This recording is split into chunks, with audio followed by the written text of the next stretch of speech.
It has just gone 6 a.m. this Monday morning. Tingamashumi ke lamabili nesiphohlongo enyangeni yeLweti, the last Monday of November.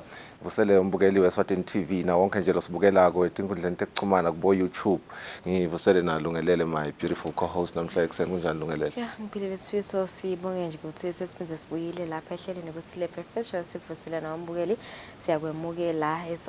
We're only 33 days away from 2023. Sethemba ukuthi nibe nempela zomvo lenhle nalebusisekile. Siyabonga kakhulu ukuthi nikese kuvuka nathi lo mhla ekuseni ehlelweni Kusile Professional njengoba sashito Sifiso ukuthi the 28th of November singangeni ke nje ihlelo sitawubuka nje nathi leti hamba embili kulamanye emave dokumleke ukuthi eNingizimu Africa, South Africa solo kuba nemibiko yokuthi kunebantu especially bantwana labasolo bahlaselwa dinja tehlobo le pitbull kulembela somvukele sisuka kiyo kuphindze kwavela lomnye umbiko ukuthi kube ne pedestrian lebeyithi hambela nje esifundzeni sase-Eastern Cape lokubheka ukuthi nayo ihlaselwe dinja ngelisonto ekseni sesigameko sesine ke lesi lesendekile eSouth Africa kusebantu labahlaselwa dinja lekubabulalako kubika ukuthi lona ngumuntu wesifazane loneminyaka lengemashumi lamathathu nesikhombisa kanti ke uhlaselwe ngeledinja ekseni ngethuba tensimbi yesiphohlongo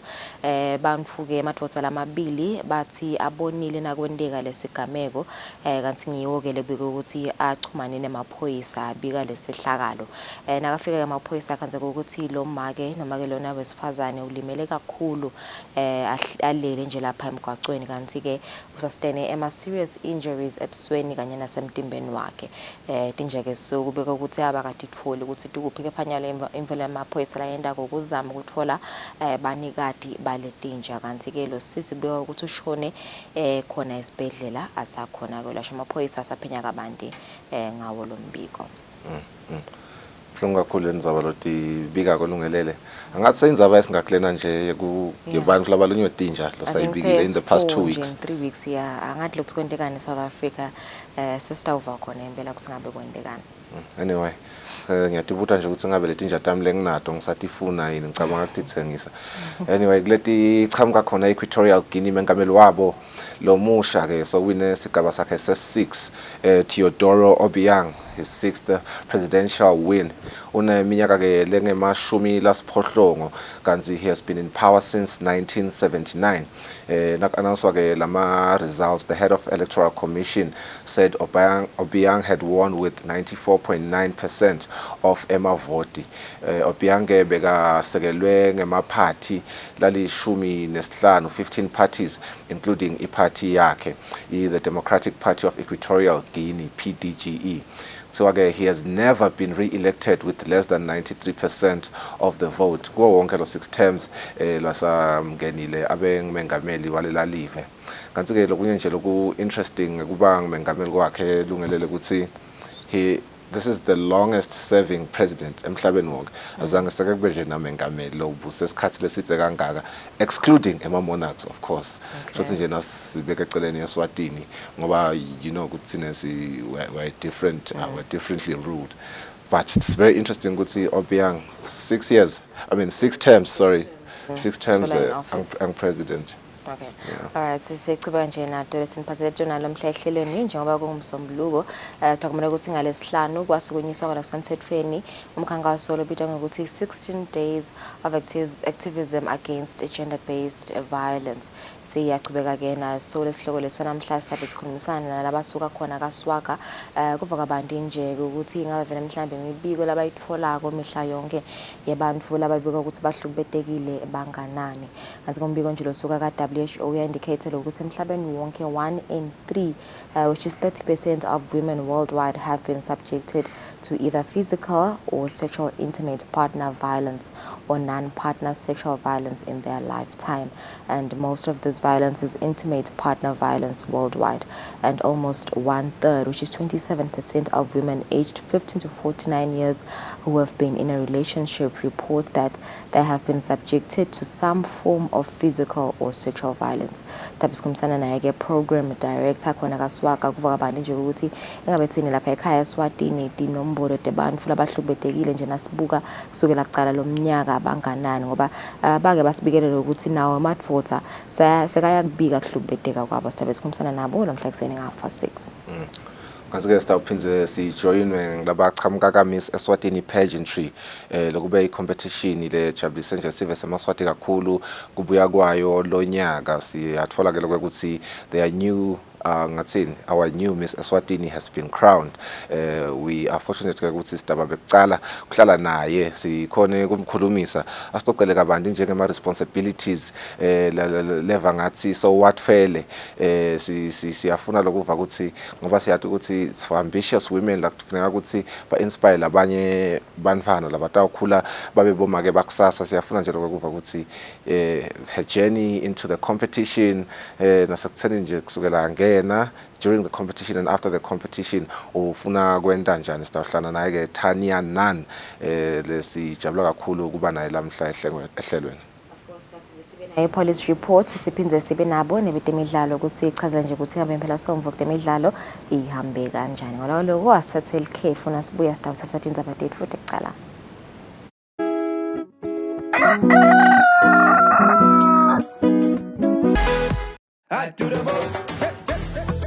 Watch local TV on the go with the Eswatini TV app for only 20 emalangeni. Come on. Do the most with Eswatini TV app. Download from Google Play Store or App Store. We're good together. Everywhere you go, MTN.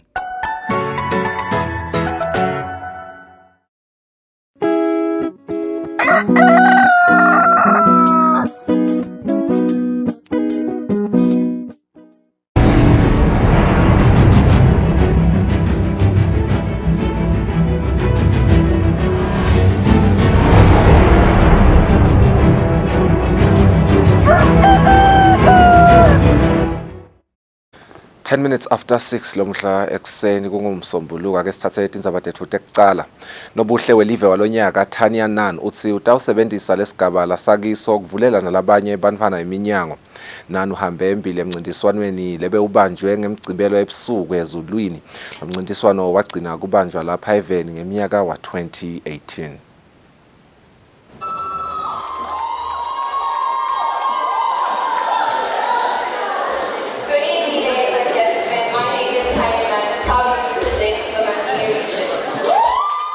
Kulamancamo alomncintiswano Tanya Nan uhambe embili etimvombini letilishumi lebetifike kumancamo.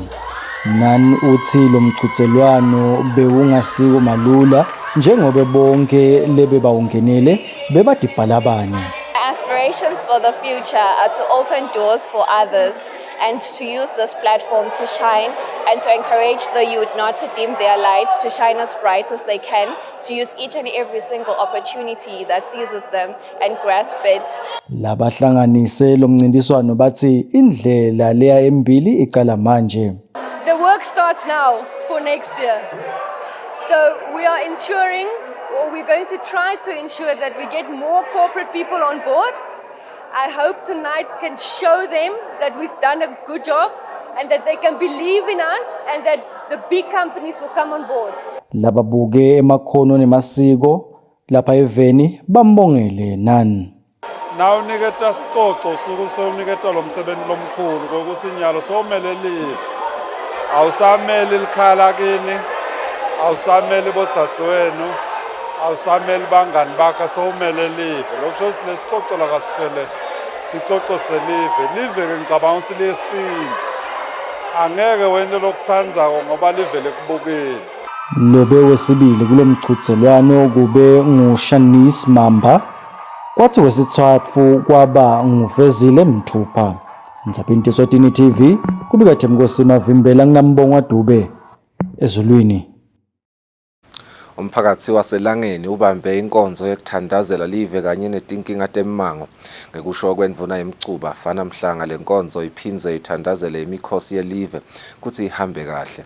Mhlanga bekakhulumana kubanjwe lenkonzo emphakathini yelangeni.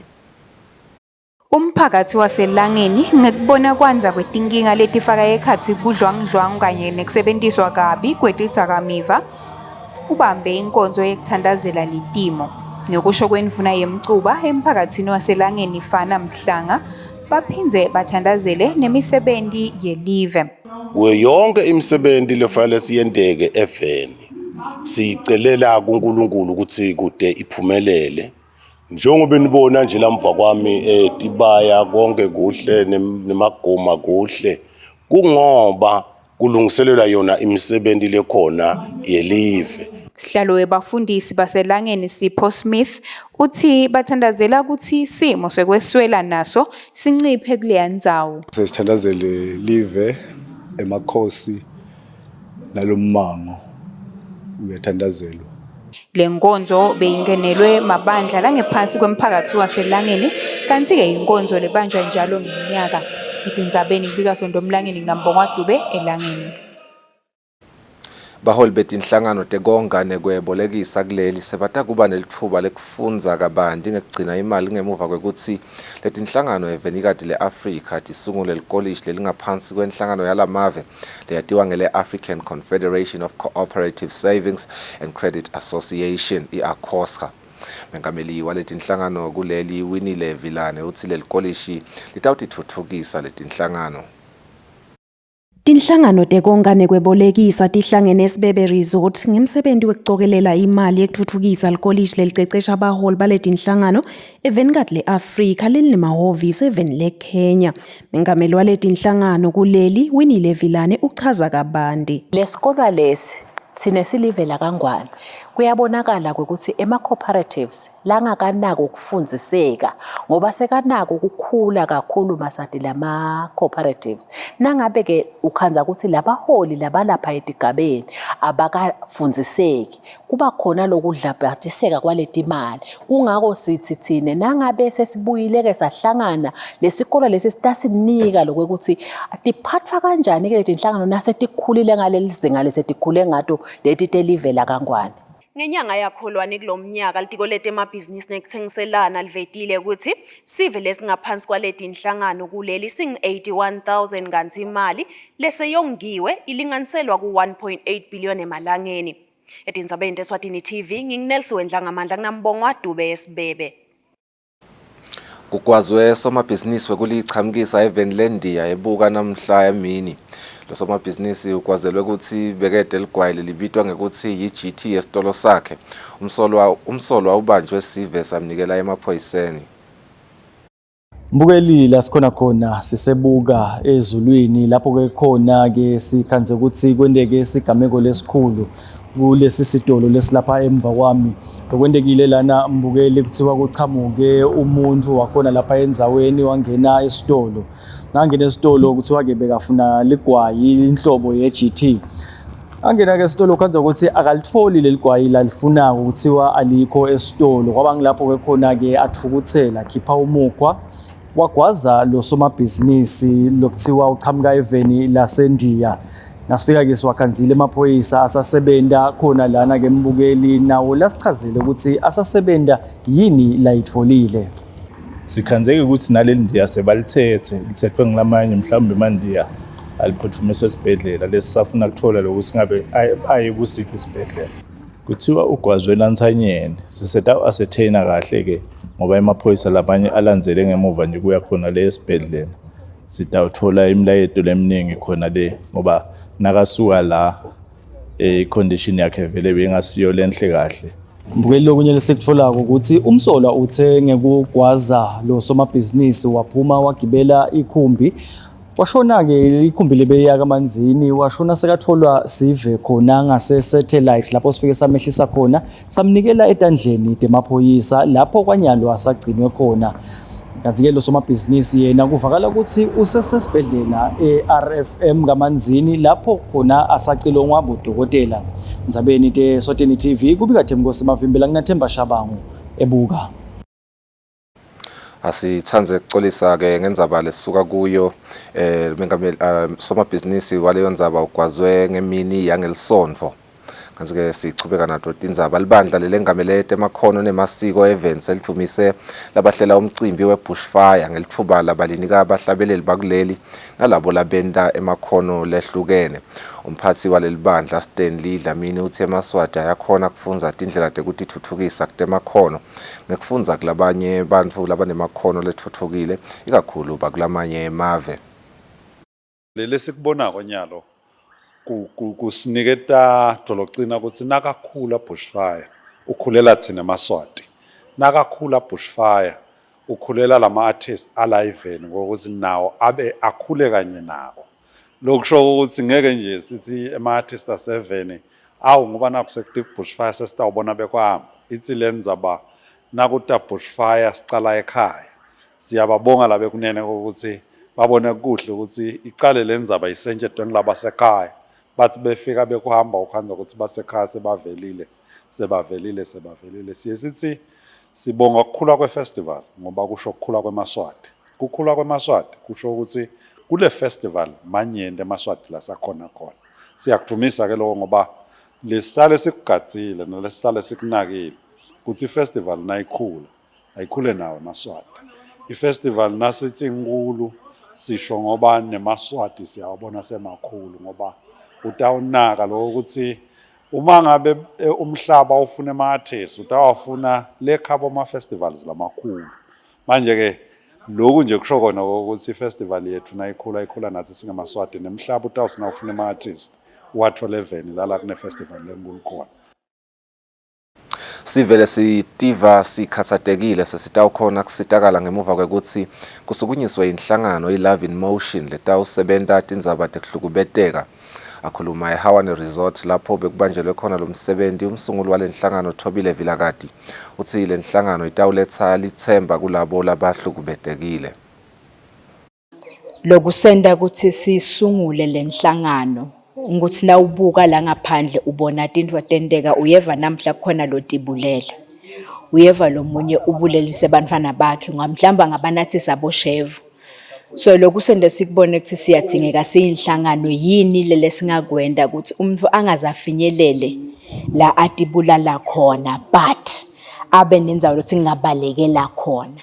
So Love in Motion inhlangano lesukumela kukhatha lokuthi kube bede abantu labatibulala. Lisito lesifuna kuliniketa ebantwini kulesinye isikhathi kuyendeka kube tinkinga lobhekene nato ude nenzawo yekuhlala. But thina sifisile ukuthi sibe nale shelter longakhona la kwati khona ukuthi nangishonelwa lilanga lingangishonela ngithi ngiyeka Love in Motion. Na uswele kwekudla ungaya ka Love in Motion. So lisito lesikucelako nasesiveni ukuthi noma ngabe wenda i-shopping yakho nakukhona lo ngakuthenga kungaba sikotela semabhonjisi ngaba lipaka la shukela kungaba ngiswayi noma kungaba yini but siyacela ukuthi niphonse esivivaneni because kunemindeni lelala ingakadli kunebantu labangadi ukuthi nalishona la namhla batawudlana. Zanele Thabede umsunguli wenhlangano yabomake i-Women Working Together uthi sive siyadidzinga tinhlangano letinjengaleti. Lilungelo likhona lekuthi umuntu naye ingqondo yakhe ihlale ngilekhaliphile ihlale ngilekahle angabi naloku ukhinyabeteka kwekuthi socabanga kakhulu ngoba sone stress. Siyati ke ukuthi letikhathi letakusito letinhle kakhulu bantu banetintfo letiningi labadibana nato. Lenhlangano ithi tawusebenzisana naso sonke sive kuletha lithemba kulabo labakhathatekile. Etindzabeni Eswatini TV kubika Nelson Dlangamandla kunambongwa Dube eHawane. Siboshwa sesimangalele inkantolo yamanje yakamanzini enkantolo lenkhulu sikhala ngekuthi lenkantolo ayifuni kusiniketa emaphepha lalandza ngekuthi licala laso lelatekwa kamanje lahamba njani. Lesiboshwa salahlwa licala lekwephula umthetho ekuvikela kuhlukubetana ngelicansi neludlame emakhaya kulandzela ukuthi sitfolakale ukuthi besithandzana nemzala waso. Sagwetshwa ke iminyaka le12 kanti kungimanje sidinga lamaphepha enkantolo yamanje kuze siyocela enkantolo lenkhulu ukuthi ibuke kabusha indzaba yaso. Ncedisi Sibusiso Khumalo waboshwa walahlwa licala lekuthandzana nemzala wakhe. Inkantolo yamanje kaManzini yajuba ukuthi agwebe iminyaka le12 ejele anganiketwa nelithuba lekuhlawula. Khumalo ufuna kuya enkantolo lenkulu acele ukuthi lesijubo sihociswe noko manje ubanjwe ukuthi inkantolo yamanje solo ayimuniketi emaphepha ukuthi leli cala lakhe latekeka kanjani. Lamaphepha ufuna kuwafaka enkantolo lenkulu ukuze itawubuka nayo ukuthi lenzaba yatekeka kahle yini vele. Inkantolo lenkulu yajuba ngenyanga yakholwane ukuthi Khumalo aniketwe lamaphepha kungakapheli emaviki lamabili noko kude kube ngule nyanga solo akawatholi. Sewuphinze wabuyela enkantolo lenkulu wayocela ukuthi ikhiphe lesinye sijubo ukuze athole lamaphepha njengobe naleli cala laboshelwa lona uthi akalati. Khumalo utshele inkantolo ukuthi leli cala lakhiwa ngugogo wakhe kulandzela ukuthi kube nemprofeti lomtshela ukuthi kufanele tinkhomo tamkhulu wakhe tibhaliswe egameni lakhe kuze tinkinga takhe titawuphela. Khumalo utshele inkantolo ukuthi wayiswa ngugogo wakhe kulomprofeti noko logogo akazange abese uyayitsanza indzaba yalesiprofeto kungako tintfo emkhatsini wabo tacala kuba munyu. Tindzabeni Eswatini TV kubika Themkosi Mavimbela eMbabane. Indvuna yenkhundla kalobamba bhekisisa Bhembe seyikhuthathe sive senkhundla kalobamba ukuthi sibike imigwaco ledzinga kulungiswa ikakhulu imigwaco eluhlobo iPro Base. Bhembe uthi sekwakhiwe imigwaco lemine kule nkhundla. Uthi ke bekakhuluma ngesikhathi baka Pro Base balungisa umgwaco losuka ebuka uye eHukwini.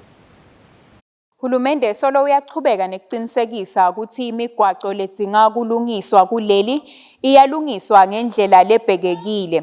Enkhundleni yakalobamba sekulungiswe imigwaco lemine. Sikhulumisene nendvuna yenkhundla yakalobamba bhekisisa Bhembe lechazile ukuthi sive asibeketele njengoba lolu hlelo lutawuthatha isikhathi. Kuba nalesidingo sazivelele ukusowendiwe so unato letinkiya ngoba uthana uphela kwendiwe. Wathola singena ema-truck la ulandza igodo letule emzimba abuye nato ngumsebenzi ke nawo wahulumende uzafaka indleko letimali kuma-taxis kepha-ke bese kudamage lo mgaqo kwaqala la kunakuqala oma-truck wasuyathamba le ndlela wayinte ngakhona simgaqo lesiyifake ePro Base kube nguye lobuka 2 eHukwini kwaba nguye Mlindazo 2 elangeni kwase kwabuya kwaba ngivutshini 2 ehina kwabuya kwaba nginyonyane kude ehhovisini leMasulumane lo ya kusho ukuthi ngaphasi kwale miphakathi ethi imigaqo seyishodanyana kushoda gele eCentral Ligobeni nalobamba kusuka eclinic kuyetulo elobamba emphakathini kanye nasenghanini lokusho ukuthi sive nakhona lapha sisibeketele sibuke yona iminisi ukuthi ayiqhubeke nalemigaqo ngoba lemigubane lebesiyifaka phambilini besiyifaka vele besiyamuka lemigubane.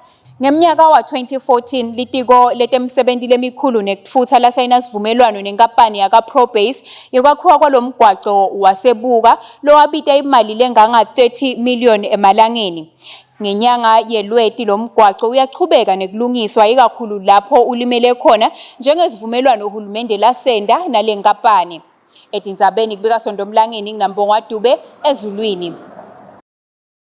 Libandla le-Destiny International Christian Center eZulwini seliphe bogogo nabomkhulu labalikhulu kudla. Umsunguli waleli bandla umfundisi David Chaliyumba uthi bantfu labadzala bayingcenye yesive lesishayeke kakhulu ngenxa yokubhedvuka kwemkhuhlane i-COVID-19. Ngakho-ke libandla likubone kukuhle kwekuthi libasekele. Umfundisi David Chaliyumba uthi kumcoka kwekuthi sive sesekelane nakulesikhathi lapho khona simo semnotfo singesiso lesihle kungako leli bandla likubone kuhle kunikelela bantfu labadzala. We decided to give to the elderly and the needy in the community, just to give them some food hampers and early Christmas for them so that at least they have something to do. This is something that we do actually after 3 months. We've been doing this for the past 4 years now. And during COVID, we just had to continue doing that. Today, we have only given about, I think, 12 to 15 families, those that were in church, because we didn't want to announce, we just wanted to do it. And the rest, we are just going to take to their places where they are, because there are those who are unable to come today. Siyatibongela kakhulu ngoba vele most of bogogo bahlangana nabantwana laba hluphekile labanye ma single parents and bayanganiki bogogo phela even before nje bekanika bonke laba ngathi baswele nalabacela bacelako. Uthi labanye balabantu labadzala batawumikiselwa kudla emakhaya njengoba bangakakhoni kufinyelela esonfeni. Umfundisi Charlie Yumba uchubeka uthi lo msebenzi wekunikelela abantu labadzala lelibandla liwenda njalo ngemuva kwetinyanga letintsatfu. Etindzabeni teSwatini TV kubika Nelson Wendla ngamandla kunambongwa Dube ezulwini.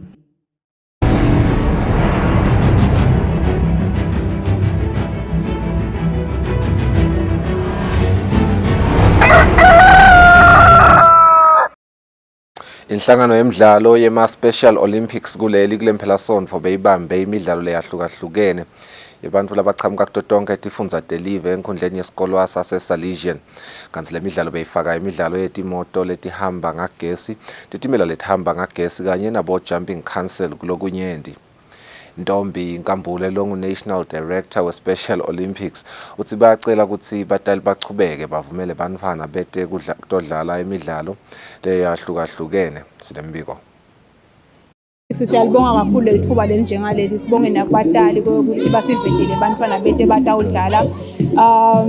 Sibonga lokho ukuthi kancane kancane sekuyaqala ukuthi bantwana babakhiphe nabo bete batawuva kudlala njengabo bonke labantwana. Sekungaba nje ukukhuthata kulabo batali lokukhanza ukuthi abakaphumeleli ukuthi nasiphinze simemetela ilanga lenjena singu-Special Olympics kuloyo naloyo akatendele ukuthi umfana ke atawudlala njengoba sine asibhadalisi kuba mahala nje, so wonke umfana wemukelekile.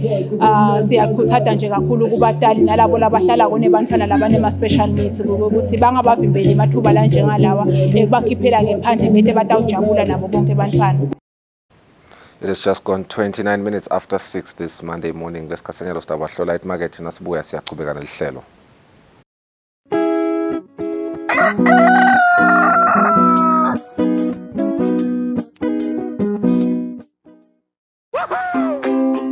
Pay your TV license quickly and easily with MTN Momo. Simply dial *007 *3# and select option 8 for TV license. Enter your national ID number as your reference and the amount you wish to pay. Then enter your PIN to confirm your payment. Once your payment has been made, you'll receive a confirmation SMS of your payment. If you're a first-time payer, you get another SMS for your TV license. So legalize your entertainment from the comfort of your home. Pay your TV license the easy and convenient way with MTN Momo. Everywhere you go, MTN.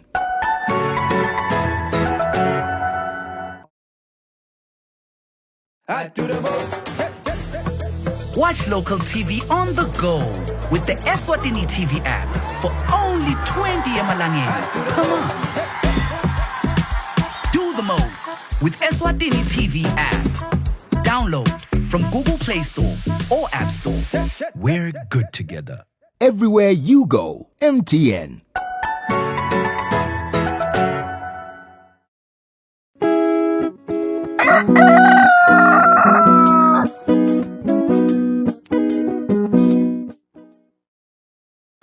Minutes after 6 lomuhla ekseni lesikhatsanyalo sitawuthatha tindzaba tethu leqhamuka ngaphandle kwakuleli. So-ke kunelibandla lase-Congo lelatiwa nge-Democratic Republic of Congo's M23 rebel group lelithi-ke lifuna ukukhulumisana na hulumende walo.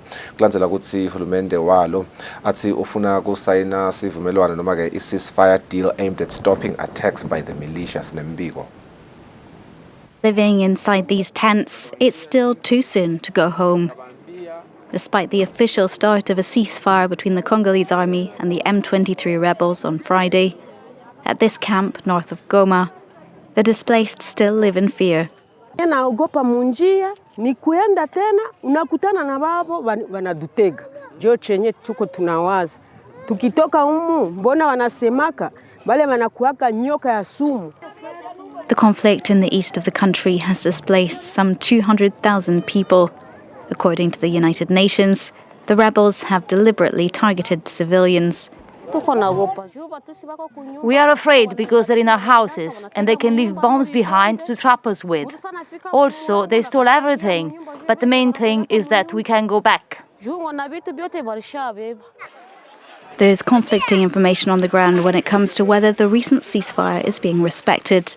It was signed at a regional summit in Angola with no M23 representatives present.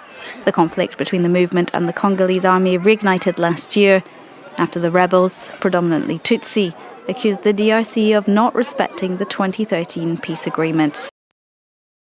Sibambe lapho ke indaba lethu leqhamuka ngaphandle kwakuleli kulesikhathanyalo sidabahlola emarket nasibuya sihlala phansi nebengu ngemathemba.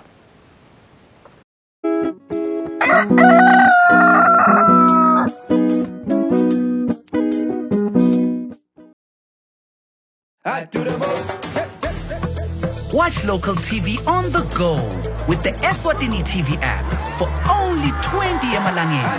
Come on. Do the most with Eswatini TV app. Download from Google Play Store or App Store. We're good together. Everywhere you go, MTN.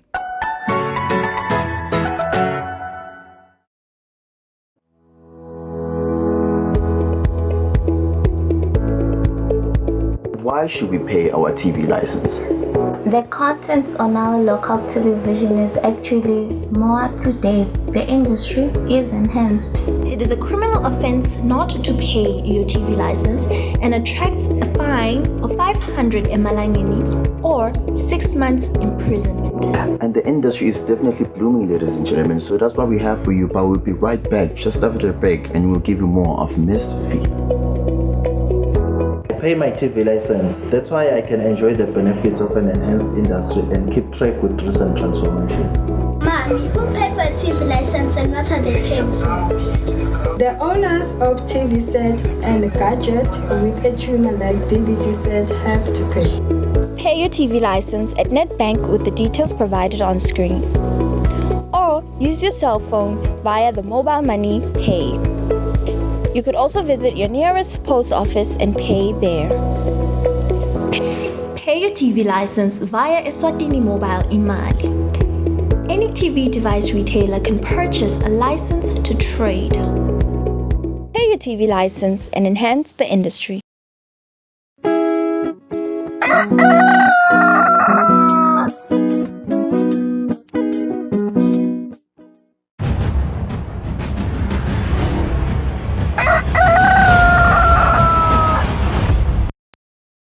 Asimizele sikuvusele siyakwamukela nawe losandzako sivulela lo mhlahlelweni Kusile breakfast show ngumsombuluko solo sichubeka nje nato tindzaba tekukhuluma kabanti ngekuhlukubeteka ngekwelicansi gender based violence njengoba kumele ukuthi evikini leliphelile ngalesihlanu kwasukunyiswa ngokusemthethweni umkhankaso lohlala ubanja njalo ngeminyaka kusukela mhla ka25 kuya kumhla ka10 December i16 days of activism against gender based violence etakumela ukuthi umbiko ka WHO uyabika lokho ukuthi globally 30% of women worldwide have been subjected to either physical or sexual intimate partner violence or partner sexual violence in their lifetime.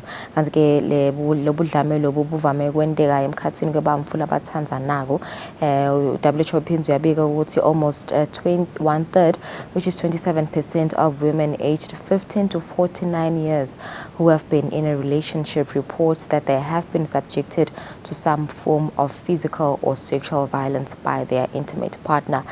Sinaye lapha ke Hlobisile Dlamini losoka khona kaswaka kuva abantu nje ukuthi ingabe vele mhlambe ama cases imibiko labayitfolako kubantu labatikhanze sebahlukubetekile banganani ukuthi lusito luni labaliniketa laba bantu labo asevusele sibakho Hlobisile ukuthi ube nathi selositeka dona nje tindzaba letibalekile kungasiko lapha eSwatini kuphela but nje globally njengoba sasibonile ukuthi vele lena indzaba lenkulu le kamhlaba wonke.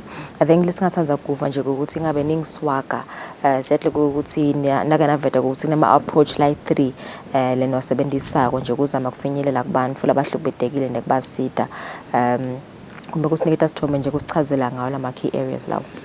Siyabonga sikuvusele umsakadi ehlelweni Kusile breakfast show sivusele eMaswati ekhaya ngesikhathi lesimcoka kakhulu kithi not just as an organization kodwa singumhlaba wonke sibuka indzaba yokuhlukubeteka kwemuntu. Isikhanza ke nga 2022 I think we are at the lowest in terms of strength seeing ema responders lalwa nekuhlukubeteka kwebantu because eminyakeni yethu yonke kulwa nekuhlukubeteka kwebantu We don't think as a country and as the world. Sike sathi bona inombolo te gender based violence dikhula ngalo hlobo letikhula ngayo kulomnyaka. In particular in Swaziland asikaze sabona i-gender based violence iba brutal ngalendlela lengiyo kulomnyaka. Siye sithi sine lesicela emandla kaNkulunkulu.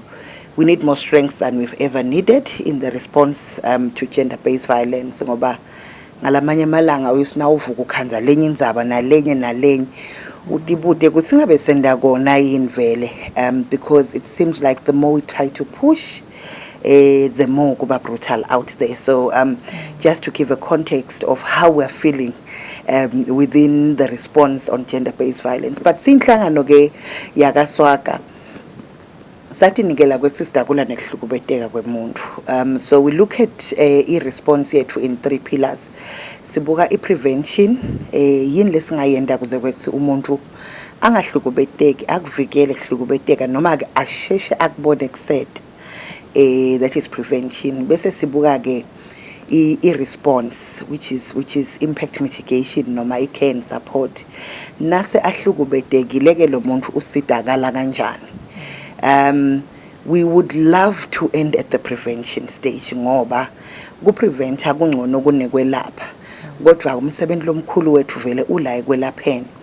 I-gender based violence ishiya tilonza leti permanent noma i-sexual noma i-emotional noma i-physical noma i-economical iyatishiya leti badi te lifetime letithi uma ngabe lo muntu angakatholi lisito lwekucounseleka naye utawukhanza kwesingalenye ilanga ugcine sewuyi-perpetrator noma sewungumhlukubedi because kunanathi tilonza laphila nato langekhasi letingakalapheki. So like I can support you, we attempt to bandage those wounds and try to dress those sores sizame kubobothisa lelinceba and make sure ukuthi umuntu is not always bleeding. The scar may be there but sihamba nawo ama-scars lahlukene lokumcuka kwe ukuthi abe manageable. Ngiko ke siyaye sibuke lokho bese ke sibuka i-post care kwekuthi ke nase ke lo muntu asatholile labo counseling, what else is needed beyond that. Asengibekise kusene kwenteka kube this is a sexual violence case angeke iphelele phela ku counseling room. Kufanele kwesigcina ifike criminal justice system. So sibese ke sibuka kwekuthi i-access to justice lo muntu uyithola kanjani. Uyithola njani i-recourse kule nkinga lemvelele kule justice system. Sibuka nekwekuthi asengibekise uma ngabe kungumntwana lohlukubetekile ekhaya ezingeni lekuthi kunesidingo sekwekuthi asuswe lo mntwana lo siyasebenzisana nabo social welfare kubuka kwethi sekangabekeka kuphi ke alternatively lapha lenhlala kahle yakhe khona itawubukeleka kanjalo depending on the cases. So those are the 3 approaches lesiwasebenzisako uma sibuke i-response to gender based violence. Okay, I think mangingena nje hlobisele ngivedelile ukuthi WHO uthi 30% of women globally babika ukuthi bahlukubetekile either physically or sexually and mostly it's their intimate partners. Ingavele mhlambe nasibuka la Eswatini nje lo hlobo lolo lalokuhlukubeteka luvame kangani. I think bese siwabona ama reports over the years ukuthi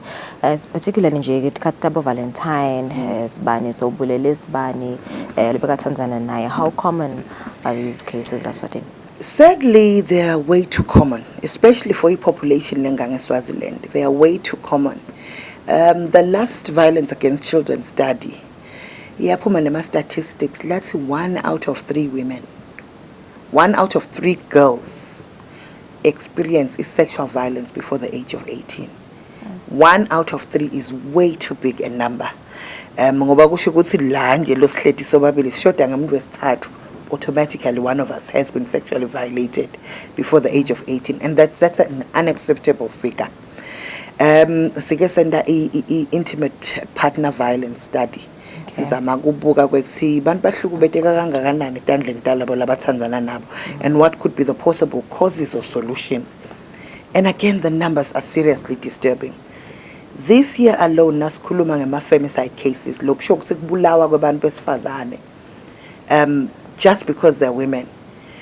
The numbers are very disturbing, and 80% of them babulawa abantu labathandzana nabo, whether they are boyfriends or babwe bantwana noma bashadile.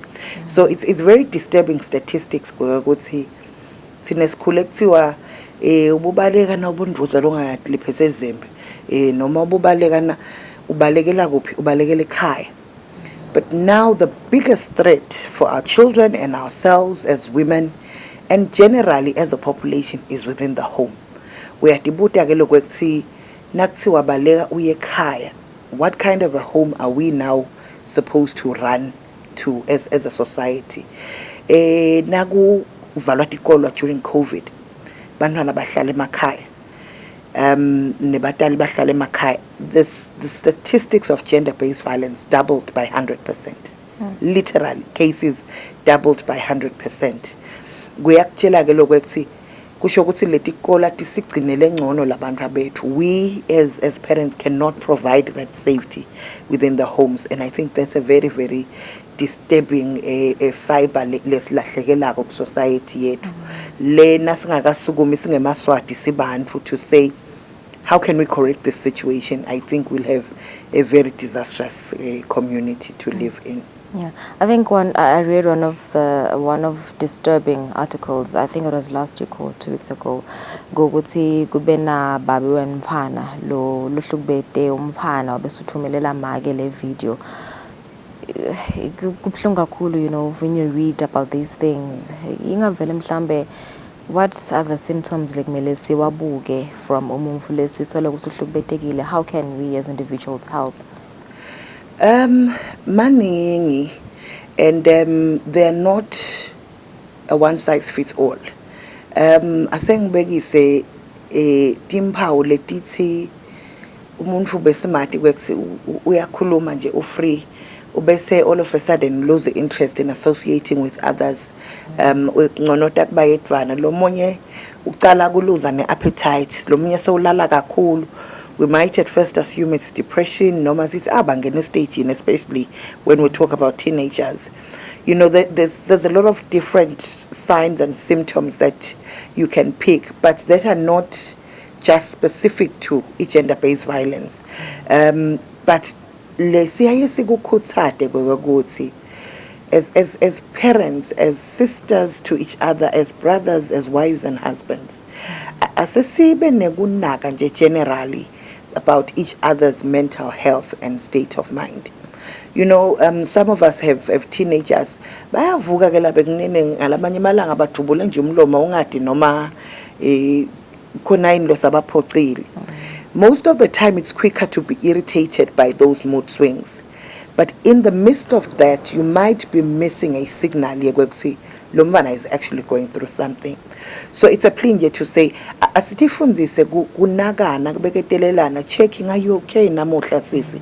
Why uthethe kangaka namuhla? Even amongst your colleagues, wathethe kangaka girl namuhla? What's going on? Sometimes that is just as much as you need for you to be able to speak out. But ngalesikhathi ubona ngathi kude nalolo nenzaba nethi awudli sekuphele 3 days. Noma asola uphume ekamelweni noma kunjani. So kumcoka kakhulu lokho sithi phike letinto lesetithi akusiyo I-character yakhe le normal, and therefore let's try to reach out, see what could be the problem. I think le nje indzaba lenkulu hlobisele, I think na WHO vetile ukuthi young girls as young as 15 nabo sabakhanza bahlukubetekile, phindze labanye futhi ababancane labatinswane bayakhona ukuthi babahlukubete ngekwelicansi, you know. Makhesi nje amakhesi la kanjena la Eswatini siyawabona invelele ukuthi kumlimata kanganani lo mfana ukuthi nje so hlukubetekiwe ngiyabeka isuluswane kuyendeka ukuthi mhlambe kube na long term effect ezakhula. It has a lifetime effect.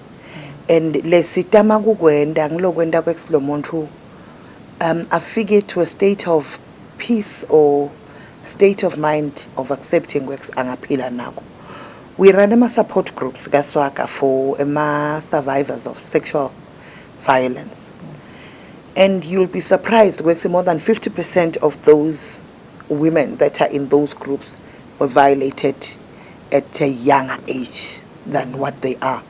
Bathi bangakhula baqale kwethi sekufuna ba engage in sexual activity noma sebashadile. kubuye konke le violation lo muntu cannot relate to intimacy ngalendlela leta ngayo nyalo, because what ukuthi this is something painful, this is how she was violated, this is how she was hurt. So it has long lasting effects vele ukuthi umntwana ahlukubeteke physically, psychologically and emotionally. It leaves permanent scars. Lokulukhuni ukuthi ungakudelete lo munye, because ingqondo is powerful, utawukhanza kwekuthi because le ordeal ibekabi kakhulu itawuvele iblock out, kubuye sekubuya ngalelinye ilanga. We had children labachamuka sebanabo 14 bakhumbula bits and pieces of it from the ages of 5, and it terrifies them. So it's something that leaves lifelong scars, and that is why sikhuthatha kakhulu lendaba yokuthi kuyadzingeka lokuthi umuntu ayitholele counseling to try and assist them in dealing with the situation. Alright, kokugcina nje Kusile sikuva nje ukuthi ngabe eswakanye ni maphi ama activities lendabeni wenda during those 16 days. Sinhlangano, we have a couple of activities that are lined up.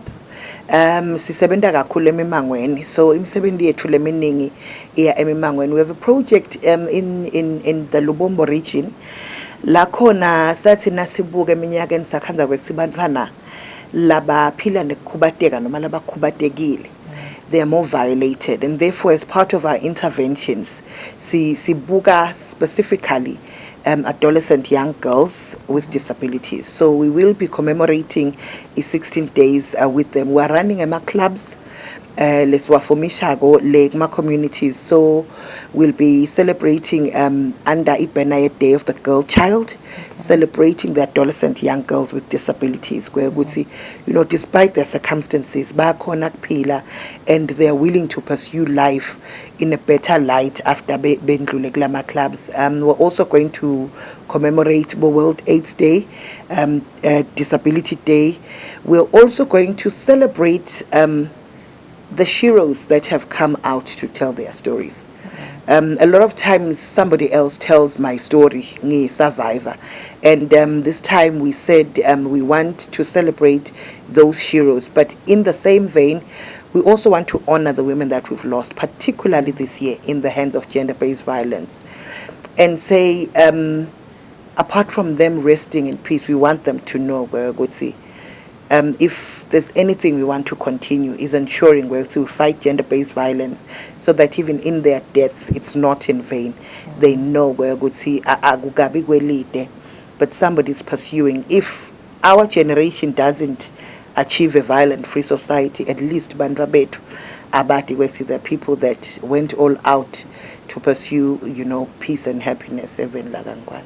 Alright, no, thanks so much Kusile kuba nasilo mhlahleleni nibukelisa utivele besikhulumisana naye Kusile Dlamini losuka kaSwaka. So nje sikhuluma ngato tindzaba tekuhlubeteka njengoba umkhankaso wekulwa nako kuhlubeteka usukumisile ngalesihlanu 16 days of activism against GBV. Le umkhankaso ke lona utawuphela mhla ka 10 December. Asibahlalete emakethe Star West ochubeka ngehlelo.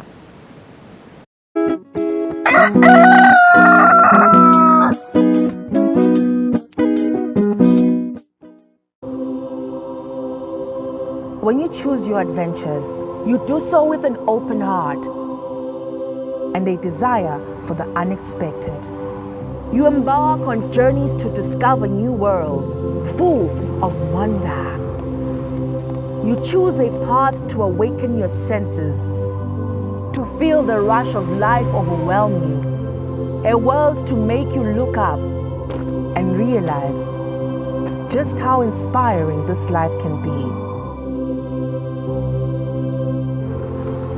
You ask, and we give you the royal experience. Arrive and awaken your heart. Explore life in ways only thought possible in your dreams.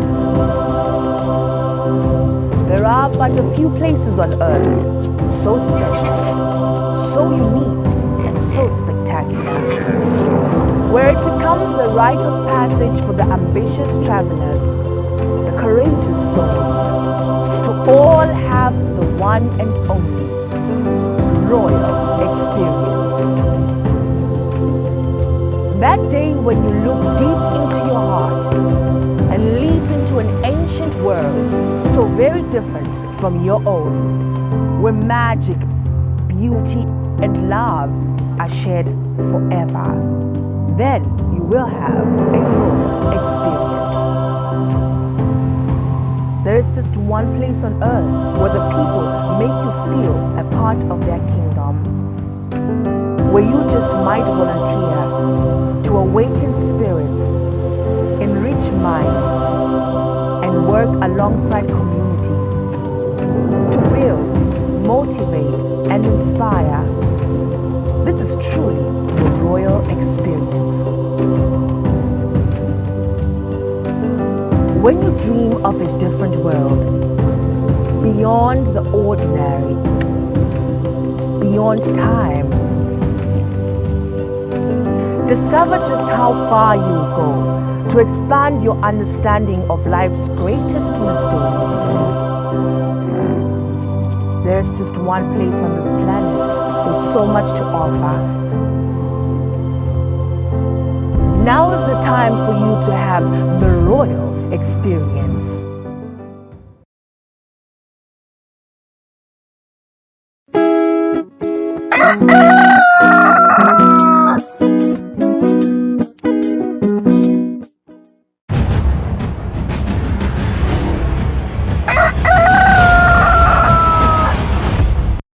Asimze sinemukele it's 4 minutes before 7 o'clock lesikhathi sitawubuka simo semgwaqo lomhla ekseni na Sergeant Gule asekuvusele Gule lomhla ekseni ngabe simo semgwaqo sime kanjani.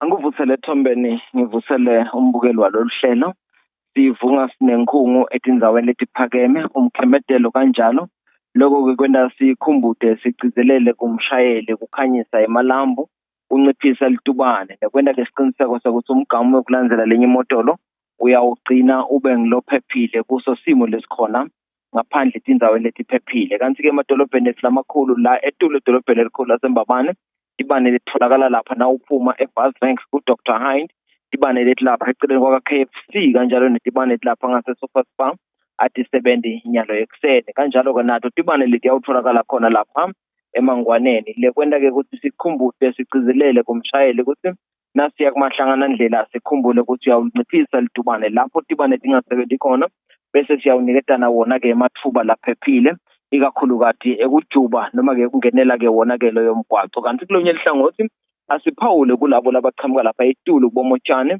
labeta khona edolobheni elikhulu laseMbabane ukuthi lapha eTulu ngasenkoyoyo nje 700 wemamitha na usuka khona lapha kungenela khona umgwaqo kuyo phela i-on ramp kuneloli pothole lapho lembi kakhulu lesekhathi nekhathi nemgwaqo le ingaba ingoti ke kumshayeli lo yawutange ngelitubane lelisetulu kakhulu itholakala ke ku driving lane noma ke emzileni longasekuhle longasenxele lesithi nje awubekunene abaqaphele kakhulu ke labo labayawuthi basonzele kuleyo ndzawana leyo nekuveta ke ukuthi nakuwo nje umgwaqo lapha endasi kubolangeni ikakhulukati na uqhamuka kumathapha udanga khona eMbabane nakhona ikhona ipothole lapho lebonakalako emgwaqweni lomkhulu lekuyo ke i-driving lane kanti lapha edolobheni elikhulu lakaManzini sitaladi sethu lesisuka lapha ezakhele eRimandi sibheke khona lapha eKhatsi edolobheni Tenbergen Street lebe sisolo sivuliwe ke leso sitaladi leso siyagcizelela noko kubashayeli ukuthi awuna kube kungumgwaqo lo sowuhambeka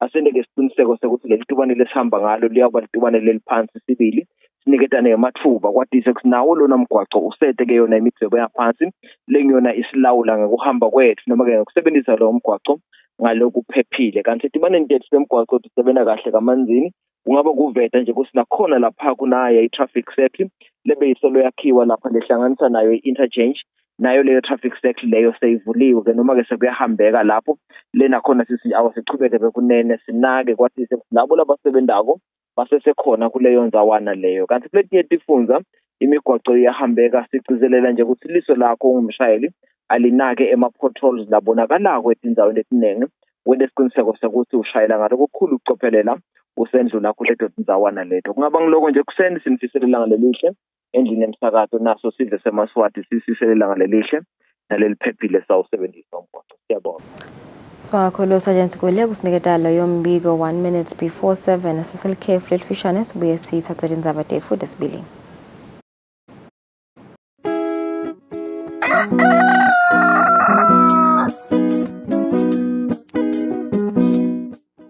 This is PrEP, otherwise known as pre-exposure prophylaxis. PrEP is for HIV prevention. PrEP can be used by HIV-negative people to protect themselves from HIV. For more information on PrEP, visit your nearest health facility or call 2030.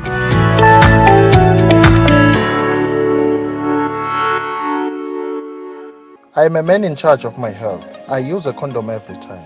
I have tested and I know my HIV status. HIV prevention starts with me.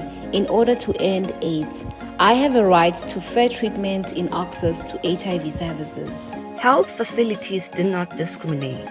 Visit your nearest health facility for HIV services. Ngekulinganisa, sinqoba i-AIDS kuwonke wonke. Equalize. Eswatini ending AIDS for all.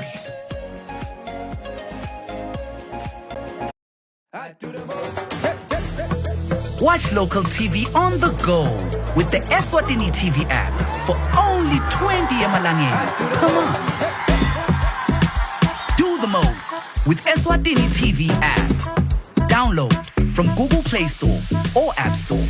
We're good together. Everywhere you go, MTN.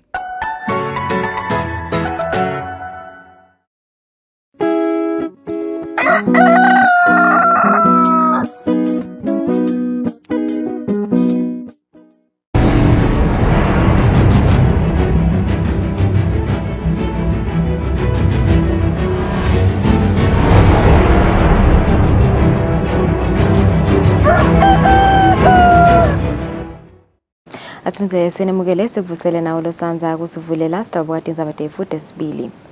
Nabuhlewe live walonyaka Tanya Nan uthi utawusebenzisa lesigaba lakiso kuvulela labanye bantfu iminyango. Nan uhambe imbili emncintiswaneni lebobanjwe ngemgcibelo ebusuku ezulwini. Lo mncintiswano wagcina kubanjwa lapha eveni ngeminyaka wa 2018.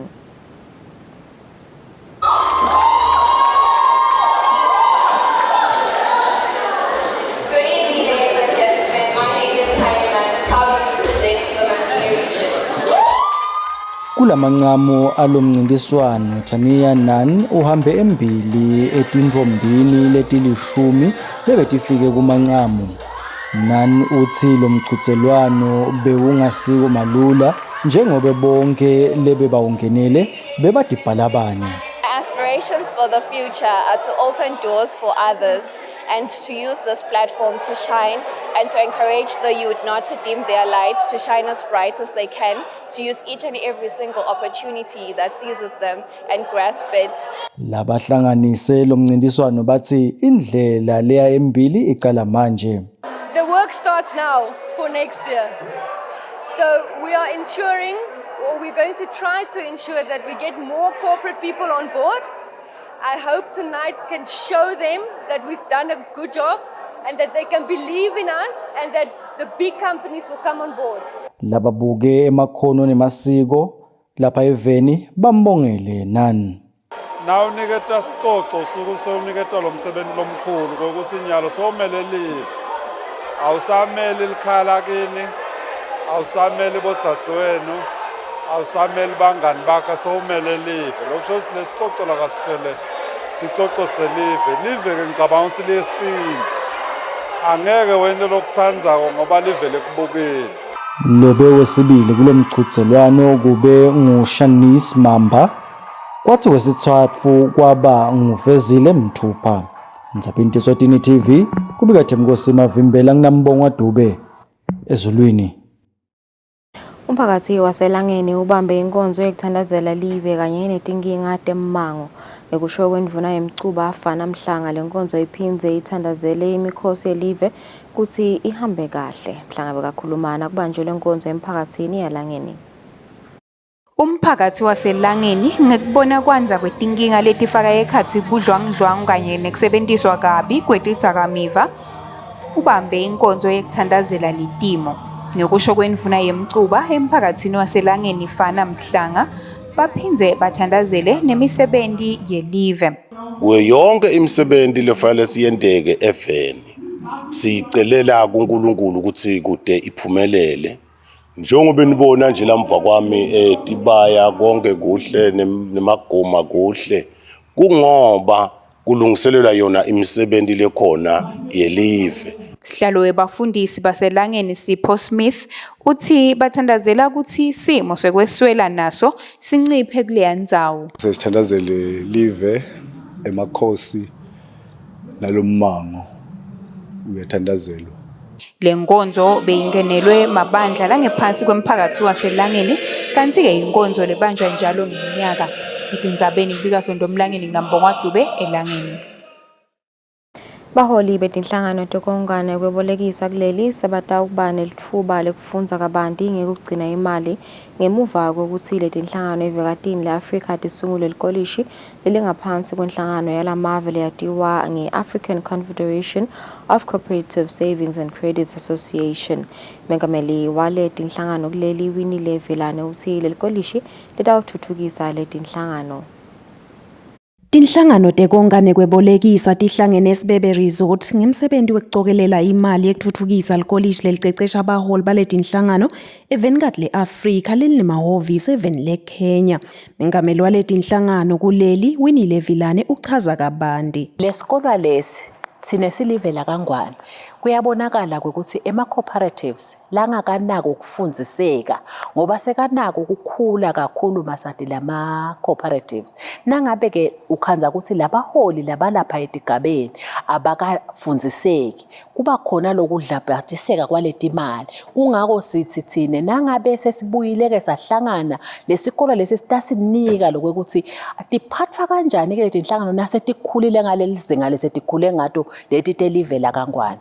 Ngenyanga yakholwane kulomnyaka litiko letemabhizinisi nekuthengiselana livetile ukuthi sive lesingaphansi kwaletinhlangano kuleli sing-81,000 kanti imali leseyongiwe ilinganiselwa ku-1.8 billion emalangeni.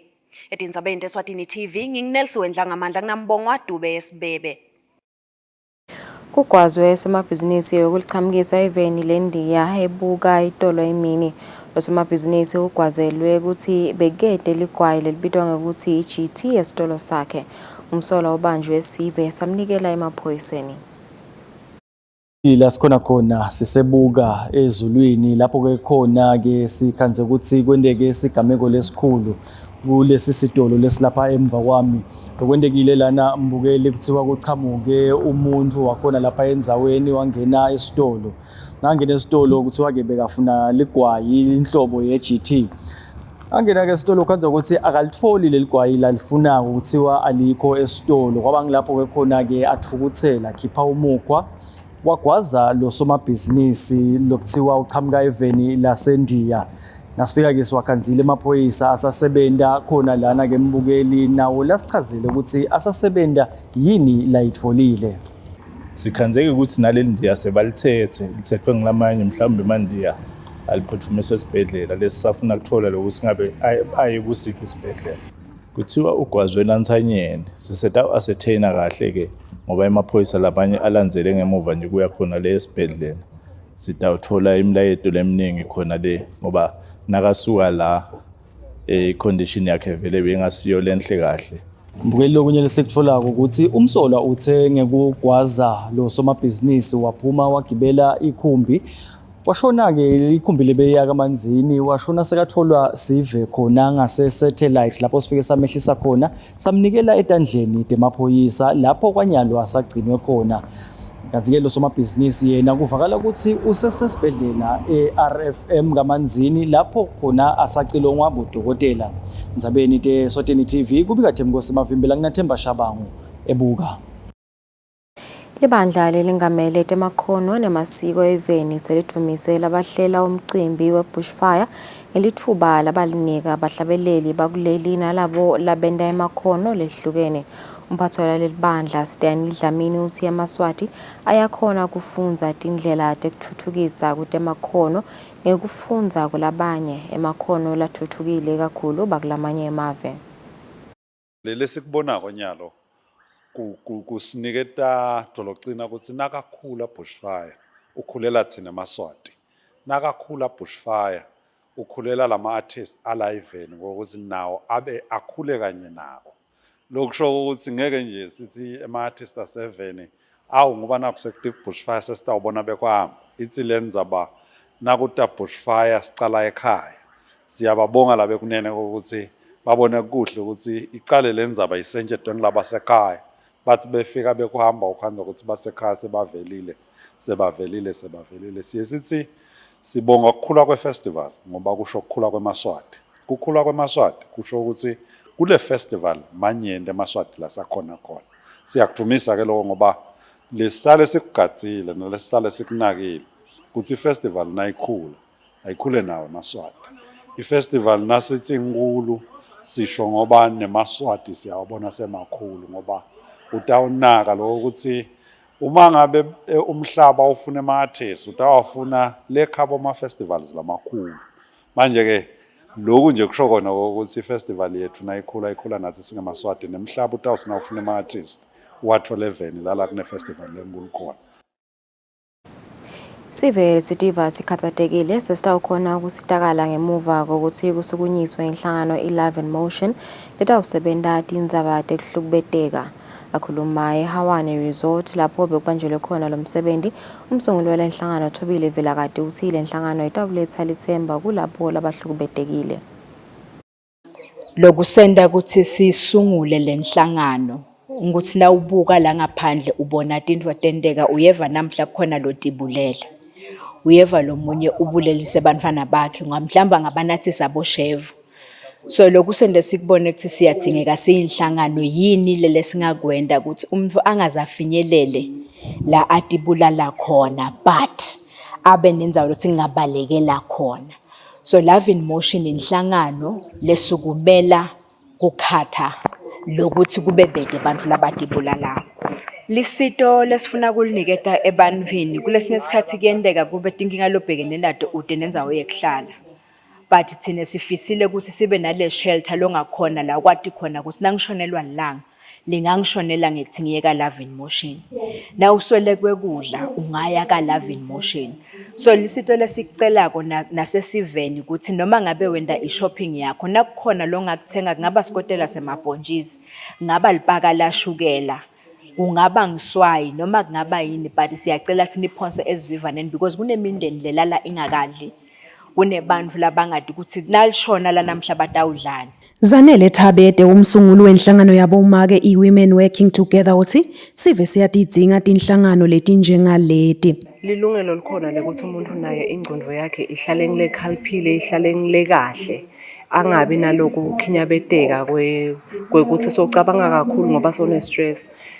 Siyati ke ukuthi letikhathi letakusito letinhle kakhulu bantu banetintfo letiningi labadibana nato. Le nhlangano ithi itawusebenzisana naso sonke sive kuletha lithemba kulabo labakhathatekile. Etindzabeni teSwatini TV kubika Nelson Dlangamandla Nambongwa Dube eHawane. Siboshwa sesimangalele enkantolo yamanje yakaManzini enkantolo lenkulu sikhala ngekuthi lenkantolo ayifuni ukusiniketa emaphepha lalanza ngekuthi licala laso lelatekwa kaManji lahamba njani. Esiboshwa salahlwa licala lekwephula umthetho wokuvikela kuhlukubetana ngekwelicansi nelidlame emakhaya kulandzela ukuthi sitfolakale ukuthi besithandzana namzala waso. Sagwetshwa iminyaka le12 ukuthi kanti kungimanje sidinga lamaphepha enkantolo yamanje kuze siyocela enkantolo lenkulu ukuthi ibuke kabusha indzaba yaso. Mncedisi Sibusiso Khumalo waboshwa walahlwa licala lekuthandzana nemzala wakhe. Inkantolo yamanje kaManzini yajuba ukuthi agwebe iminyaka le12 ejele anganiketwa nelithuba lekuhlawula.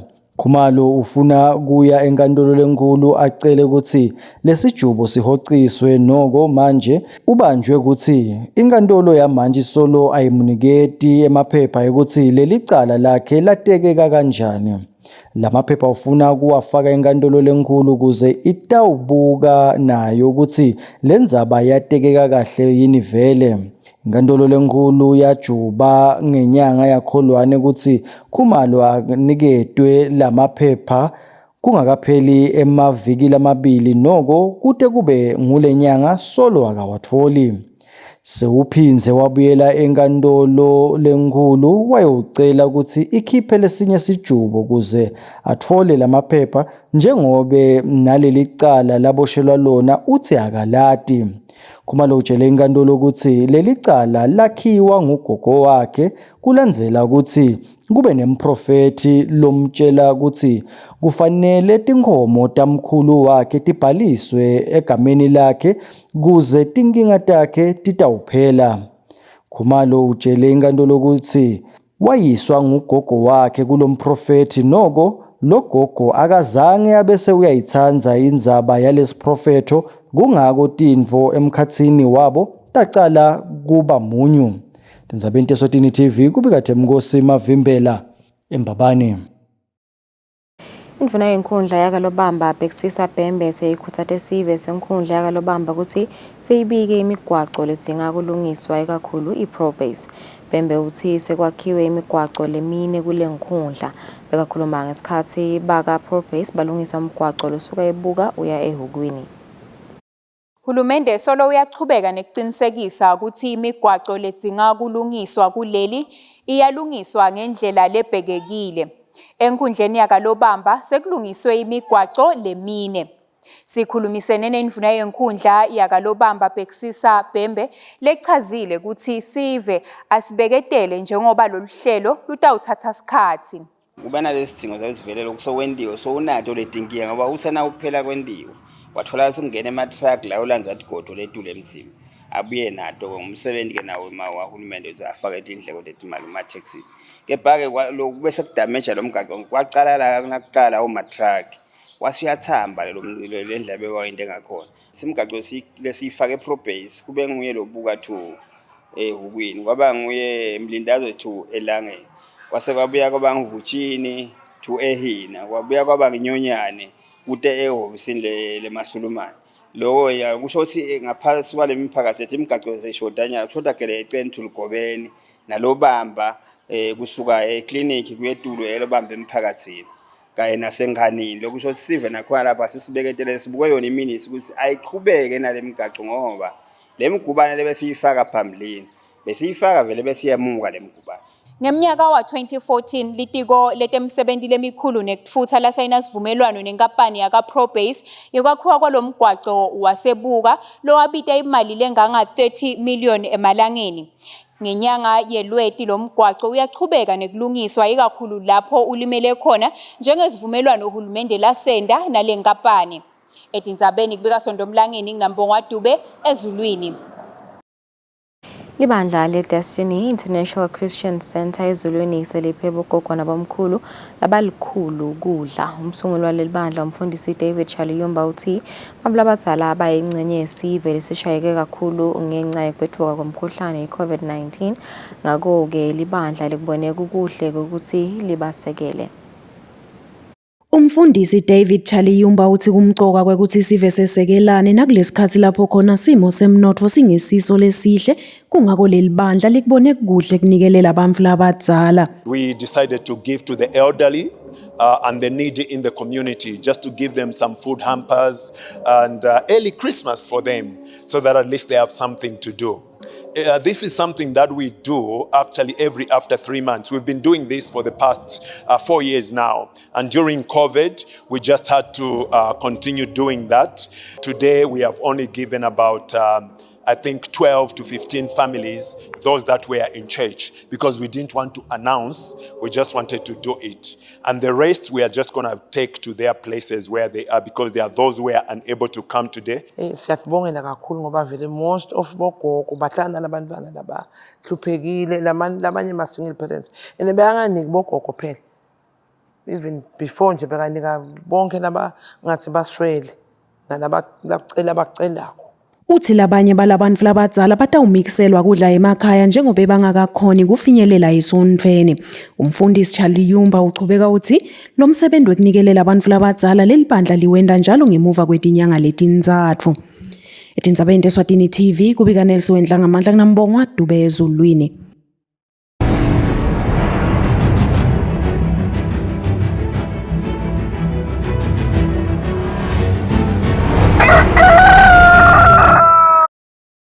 Kutemidlalo, inhlangano yemidlalo yema-Special Olympics kulempelasomvo beyibambe imidlalo leyahlukahlukene labachamuka kuto tonke tifundza telive enkundleni yesikolwa sase-Salesian. Kanti le midlalo beyifaka imidlalo yetimoto letihamba ngagesi, titimela letihamba ngagesi kanye nabo jumping castle kulokunyenti. Ntombi Nkambulelo ngu-National Director we-Special Olympics uthi bayacela ukuthi batali bachubeke bavumele bantfwana bete kudlala imidlalo lehlukahlukene. Sibonga kakhulu lethuba lenjengaleli, sibonge nakubatali ukuthi basivedele bantwana bete batawudlala. Sibonga lokho ukuthi kancane kancane sekuyaqala ukuthi bantwana babakhiphe nabo bete batawuva kudlala njengabo bonke labantwana. Sekungaba nje ukukhuthata kulabo batali lokukhanza ukuthi abakaphumeleli ukuthi nasiphinze simemetela ilanga lenjena singu-Special Olympics kuloyo naloyo akatendele ukuthi umfana akhe ete atawudlala njengoba sine asibhadalisi kuba mahhala nje, so wonke umfana wemukelekile. Siyakhuthata nje kakhulu kubatali nalabo labahlala kone bantwana labanema-special needs ukuthi bangabavimbeli amathuba la njengalawa ekubakhiphela ngephandle bete batawujabula nabo bonke bantwana. Kanti-ke bantwana labe bangenele le midlalo bebange-80. Alotete imidlalo sathi phetsati indzaba tetfu lomhla ekuseni sidaba hlwete makethe nasibuya sitabe sikhulumisana nanobuhle lomusha welive leSwatini, Miss Eswatini 2022 Tanya Nan.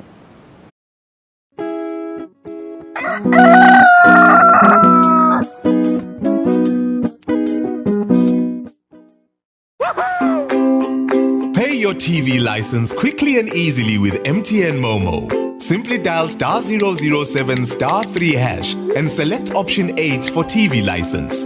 Enter your national ID number as your reference and the amount you wish to pay. Then enter your PIN to confirm your payment. Once your payment has been made, you'll receive a confirmation SMS of your payment. If you're a first-time payer, you get another SMS for your TV license. So legalize your entertainment from the comfort of your home.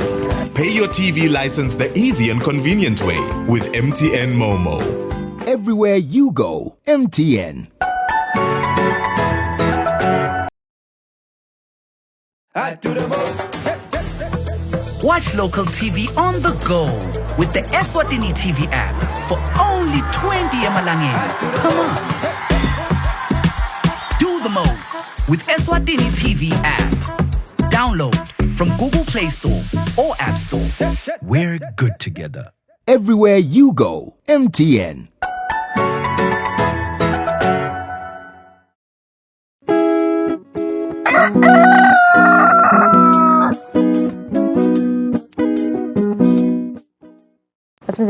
It's 24 minutes after 7 o'clock. Lesikhathi singakhulumisani naye nobuhle weSwatini sitawubuka umbiko wempelasomvo naSuperintendent Phindile Vilakada. Sevusele phiko lomhla ekuseni, ingabe impelasomvo lesisuka kiyo ihambe kanjani? Siyavusela dadewethu, siyavusela kuso sonke isizwe sakangwane ekuseni. Singemaphoyisa lesingakusho ukuthi sichubekane kubona tinombolo talabo lababulalana nabo noma lababulewe etindaweni letehlukene. Njengalokhu namhlanje ekuseni sine-report yabantu labangu-7 abashile kule weekend kulandzela ukuthi bafe etandleni talabanye abantu. Esiteki kunendvodza lena 41 years budzala lehlatshwe ngento lecijile yashiya emhlabeni. Kani elidzeludze indvodza lena 39 years yabulawa amadvodza lamane. Lawo-ke sekavela khona emaphoyiseni kutotiphendulela ngaleyo ndzaba. Uthi temankayane ngayo le mpelasonto make wathatha abantwana wabanathisa into lebulalanako kugcine kuhamba ushiya emhlabeni munye wabantwana lapho kulamaphahla linye yakhona kusurvive kanye nemphana lomncane lona 14 months. Lo make-ke sovele ugcine khona emaphoyiseni uyodiphendulela naye ngalokhu njalo. Kanti kulinda khona indvodza lena 27 years ibudala egwaziwe ngento lecijile ukhona-ke loboshiwe kulelo cala. Kanjalo nakalobamba kwaba khona umuntu wasePakistan oneminyaka le-27 years ebudala naye logwaziwe. Naloyo-ke lo wente leso sehlakalo sovele ugcinwe khona emaphoyiseni ngathi ukuthi indzaba iphendulela kulobo bucala. Mhlambe lokunye lesikubonako ukuchubeka kwemacala lafaka ekhathi i-robbery noma-armed robbery lapho khona kuthathwa impahla kakhulu kanti kuhlaselwa abosomabhizinisi. Singachubeka nje sixwayise abosomabhizinisi ukuthi vele abanaki kakhulu bakhona endzaweni tabo ba-enhance nayo le security ngendlela ehlukehlukene. Kuyasita nekufaka abomakhamera, kuyasita nekucasha-ke bantu labatakubukisa njengayo i-security ukuze kuthi nangabe kukhona losekwehlela kukhonakale ukuthi masinyane kuthatheke leto tinyathelo. Nalokuthi vele labanye abantu babona kona lokuthi mhlambe le ndzawo i-simple noma easy to access bese bayakhona ukugcekeza. So uma ngabe utawenta le security yakho bese zingeni lelisetulu utawuthola ukuthi angeke kube lula ukuthi bagcekezele. Kanjalo-ke nekubeka abantu labatakulekelela nangabe sekunesimo lesithile kuyasita naloko. Nekuvala-ke ngesikhathi emabhizinisini. Kulesinye isikhathi sibona letigigaba tekugwazana tenteka la emabhizinisini ethu la ukhaza sisithengisa tintfo tekunatsa khona. Sithengise kuze kwengce leso sikhathi noma sibavumelele abantu bahlale la bhizinisini banathe khona kani kulesinye isikhathi akusiyo nebhizinisi lapho kufanele sikuhlalwe khona nakusanatha. Siyacela ukuthi sikunake lokho. Siyachubeka nekugcizelela ukuthi-ke vele sizabe sikhona emgwaqweni njengalokhu sesibukela malawa sibuka kona ukuthi sive siphephile ngato tonke indlela sibe khona nasemadolobheni. Siyacela sive sichubeke nekusibambisa kusiniketa i-information nangabe sekukhona lokwendekile.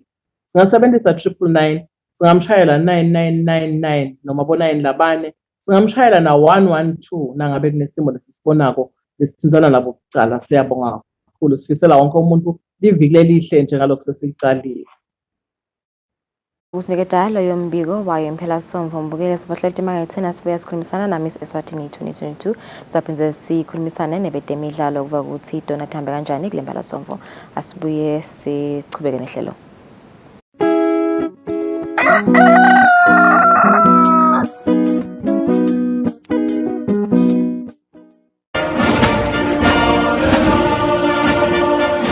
Do you remember the spinning thing? This is us.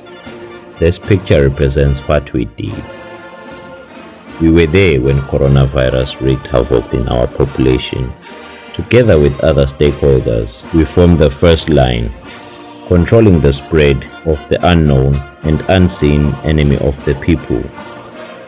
Anxious ourselves, we collected dead bodies countrywide. At the time when no one wanted to come near dead bodies of loved ones, we did care for our fellow citizens. Thank you, the people of Eswatini and teams of first responders.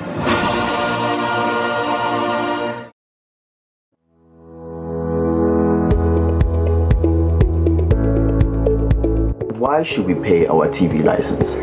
The content on our local television is actually more up to date. The industry is enhanced. It is a criminal offense not to pay your TV license and attracts a fine of 500 emalangeni or 6 months imprisonment. And the industry is definitely blooming, ladies and gentlemen. So that's what we have for you. But we'll be right back just after the break and we'll give you more of Miss V. Pay my TV license. That's why I can enjoy the benefits of an enhanced industry and keep track with recent transformation. Mommy, who paid for a TV license and what are they paying for? The owners of TV set and a gadget with a tuner like DVD set have to pay. Pay your TV license at NetBank with the details provided on screen. Or use your cell phone via the mobile money pay. You could also visit your nearest post office and pay there. Pay your TV license via Eswatini Mobile Imali. Any TV device retailer can purchase a license to trade. Pay your TV license and enhance the industry. Watch local TV on the go with the Eswatini TV app for only 20 emalangeni. Come on. Do the most with Eswatini TV app. Download from Google Play Store or App Store. We're good together. Everywhere you go, MTN.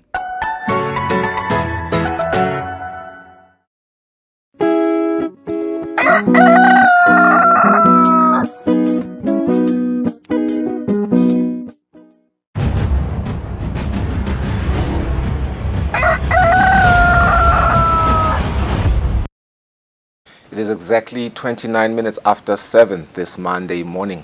Now, it was the 7th of July this year when the entries for Miss Eswatini 2022 were announced officially, and since that day it has been the topic of conversation to date, with over 70 hopefuls from all over the Kingdom of Eswatini sending their entry videos. Now, on Saturday, the 26th of November 2022, saw the official crowning of Miss Eswatini, with Tanya Nan from Manzini taking the crown. She joins me in the studio this morning to share a bit more about what she will be doing and working on during her reign. Tanya, good morning and welcome to the show. Good morning and thank you for having me. Yeah, Tanya, firstly, congratulations. Congratulations on being crowned the official Miss Eswatini 2022. I can just imagine how emotional and just how it felt when you heard your name being announced on Saturday. Let's start there. Just take me through that experience. The moment felt unreal. Honestly, I did not expect to win because of my sisters. They were equal winners and it was an unreal moment for me. Yeah. Speaking of it being an unreal moment, I just alluded to the fact that from the beginning it was over 70 plus hopefuls. I remember Catherine speaking to the fact that the numbers were overwhelming. The day that you took that phone and recorded your entry video and you sent it through, did you believe that I actually do have a chance here, or you were just winging it and you just said, let me just throw a shot, I don't know what's going to happen? I actually did believe that I do have a chance of winning. And the way people encouraged me and told me that you can make change. And the main reason I joined Miss Eswatini was believing in myself and knowing that I can bring positive change. I didn't join Miss Eswatini for the title. I joined Miss Eswatini because I believe that I can represent positive energy. Positive energy. Speaking of change, you are a queen for 12 months, am I correct? Yes. Everybody who's in a competition of beauty pageantry, their reign is supposed to be a year. Yeah. Correct? Yes. You have a year to bring that positive change that you just spoke about. What change do you want to bring? I want to encourage each and every single person and help them see positive energy within the negative energy. As we know that as a country we've been going through so much and we've been on the negative line for a very long time. I want people to know that positive energy still lives on. I want people to see positive energy through me. I want to help people to see that despite all the darkness going on, there's still light, there's still hope, and we can use all the resources that we have to create change within the country if we want to. Yeah. And if we stay united, we can bring the change. Of course. Speaking about change, do you have a specific demographic that you're targeting? I can just presume right now, knowing beauty pageants, it's normally you have a lot of female followers, especially young girls who then look up to you. Is that the specific demographic or audience that you are looking to inspire with this positive change, or you want to speak to everybody, including myself? I actually want to speak to everyone because what I really want to promote is positivity. So positivity should be spread to everyone, despite your age, despite your gender. As we know that people face mental health problems, and mental health problems do not affect only young people, they also affect older people. And it's important for us to speak out and to be able to assist each and every single person, despite their age, despite their gender, which means I will focus on each and every single class. Whatever problem there is, I should find a solution towards it. And I should be united and help each and every single person. Now, just segue a little bit. Beauty pageantry has been criticized in recent times for different reasons. People have their different ways of criticizing it, but it has continued to be relevant. Funny enough, everybody knows probably the previous 3 Miss South Africas. I myself know them. I just want to hear from you, as they continue to be relevant, how do you view pageantry and why do you find it important? I view pageantry as a platform that assists girls to see themselves beyond beauty. I'm not defined by my appearance. I'm not defined by my beauty. I'm defined by my character. At most times, society tells us that in order to be accepted, you have to be beautiful. That's not the case. Beauty is defined by me. Beauty is defined by my character. Beauty is defined by the person that I am. My willingness to help people, that is beauty. My kindness, that is beauty, not my appearance. Pageantry is to help empower each and every single person, not only young ladies, but each and every single person to see themselves and view themselves beyond what the society tells us. So that's why pageantry is very important to me, because it gives you the platform to speak out, to let everyone know and let everyone see themselves beyond their appearance and know the importance of character and know the importance of helping people, finding solutions towards any issue or problem that we face. Yeah. Besides, ways to define what beauty is, ways to define the conventional definition of beauty. But I just love what you just told me right there. But we also cannot run away from the reality that a lot of young girls are going to view you as the standard of beauty now. I mean, that's a social reality. What message do you want to give to those young girls who view Tanya Nan as the standard of beauty now? I would love to tell each and every single young girl that beauty is within. It's not your outside appearance. Okay. I am beautiful through my character. Do not look at my outside appearance and tell me that I am beautiful. Know me, know my character, and that's when you'll know that I am beautiful. Right. As I said, that I want to be positive energy. Yeah. I want to show my kindness. I want to show my love. That is beauty. So I tell each and every single young girl, be kind and show yourself. Right. Reveal your character. Do not dim your light. Shine as bright as you can and assist whoever you can. That is beauty. Now let's focus on your reign, on your period of being Miss Eswatini from Saturday when you were officially announced. I have seen different beauty pageantries, the questions that they ask the people that literally become crowned. Quite difficult questions, but you guys always answer them eloquently. Do you have a specific social issue or just, global issue that you are passionate about? I can just reflect on Miss South Africa being asked about climate change, being asked about women empowerment, being asked about policies, being asked about the law. Do you have a specific topic that you are passionate about that you want to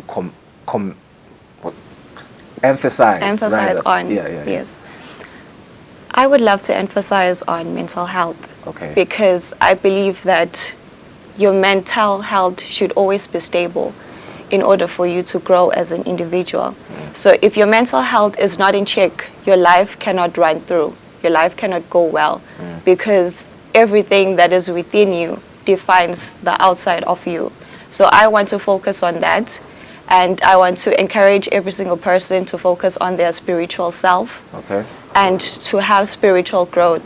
And through that, I want to encourage and educate people about mental health and for people to know the importance of always being mentally stable. I watched the news when you were crowned, and one of the important figures who were interviewed after you were crowned said you are no longer representing your family or your friends alone, but you have the whole responsibility of representing a country. I just want to hear your sentiments around that, knowing that you are now the face of Eswatini. I understand that I am now representing Eswatini. When people see me, they see a whole country. A whole country is within me, and I should represent it very well, which means I should know my culture, I should know myself, I should know my identity. I should always be out there, and when I'm out there, I should represent my country. I should outshow this is how a Swazi looks like. This is how a Swazi speaks. For people to know us and people to see us and to recognize us as a country. Yes. I want to speak to the prize package. I'm not really informed, Gashe. I would see what have you won. Just take us through what you have won, just besides being Miss Eswatini. I'm sure there are tangibles and intangibles. Yes, I have received a scholarship from Limco Queen, and I've received different vouchers from different shopping brands such as Edgar's, and I've also received a driving license offer, driving school. Yes. You said, I loved your previous answer. Now I would say you want to show them how eMaswati speak. Ake nje senguve ubeka ngeSiswati kunangombuto wami lo tawulandzela. Siyathi ukuthi kuma beauty pageants kuba khona lokho ukuthi ungawina. Bese so uya kuyo compete kubo Miss Universe. Engabe bathini kini lapho nabani engage kule tindzaba lethu? Ngiyathanda ukukhombisa ukuthi eMaswati anjani. Ngiyathanda ukukhuluma Siswati ngikhombise nalokuthi Eswatini uvelile naye. Nekuthi bamfu bati ukuthi eMaswati anjani. Nelive lethu ukuthi linjani nalokuthi sidichenya ngani as eMaswati. Okay. Miss Universe, let's speak to Miss Universe. Are you entering Miss Universe? Uyamngenela invele the competition ya Miss Universe. Bathini bo Catherine nabana engage. Bangathanda ukuthi nami ngilandzelele ngijoin Miss Universe. But the main issue is the funds. Okay. There are not enough funds to equip or to help me to join Miss Eswatini. So I would encourage different companies to come along. Let me do you a solid. Sorry to cut you there. Okay. Look straight on that camera. Okay. That camera. This camera right here. Okay. I would encourage different companies to come together to unite and for us to unite as a country to help me represent Eswatini, for people to be aware that our country exists and for people to see how eMaswati are. I plan on outshowing how powerful eMaswati are and how powerful and equipped we are and our power and what we can do as a country. Therefore, I plead that we come together and we unite, and I'm given the platform to represent my country, which I believe I can represent very well. I want you to speak to the issue of being low on funds to enter Miss Universe. Again, I want you to ask for no ngiyacela ucela nje lokho ukuthi banisekele ngetimali ndawo join Miss Universe. I think that would be big for Eswatini. Yeah. I would honestly love for companies to be able to fund me and to project all the funds that I need and equip me and all the material that I need in order to join Miss Universe and represent my country. Miss Eswatini hasn't been represented for a long time, and I believe it is time for us to show that we exist. And throughout all this negative things that are happening and us being on the negative line, it is time for us to show that there's still positivity in whatever that is going on. Therefore, we should be represented, and I believe that I am the perfect representation of Eswatini, and I can empower and I can outshow the importance of Eswatini.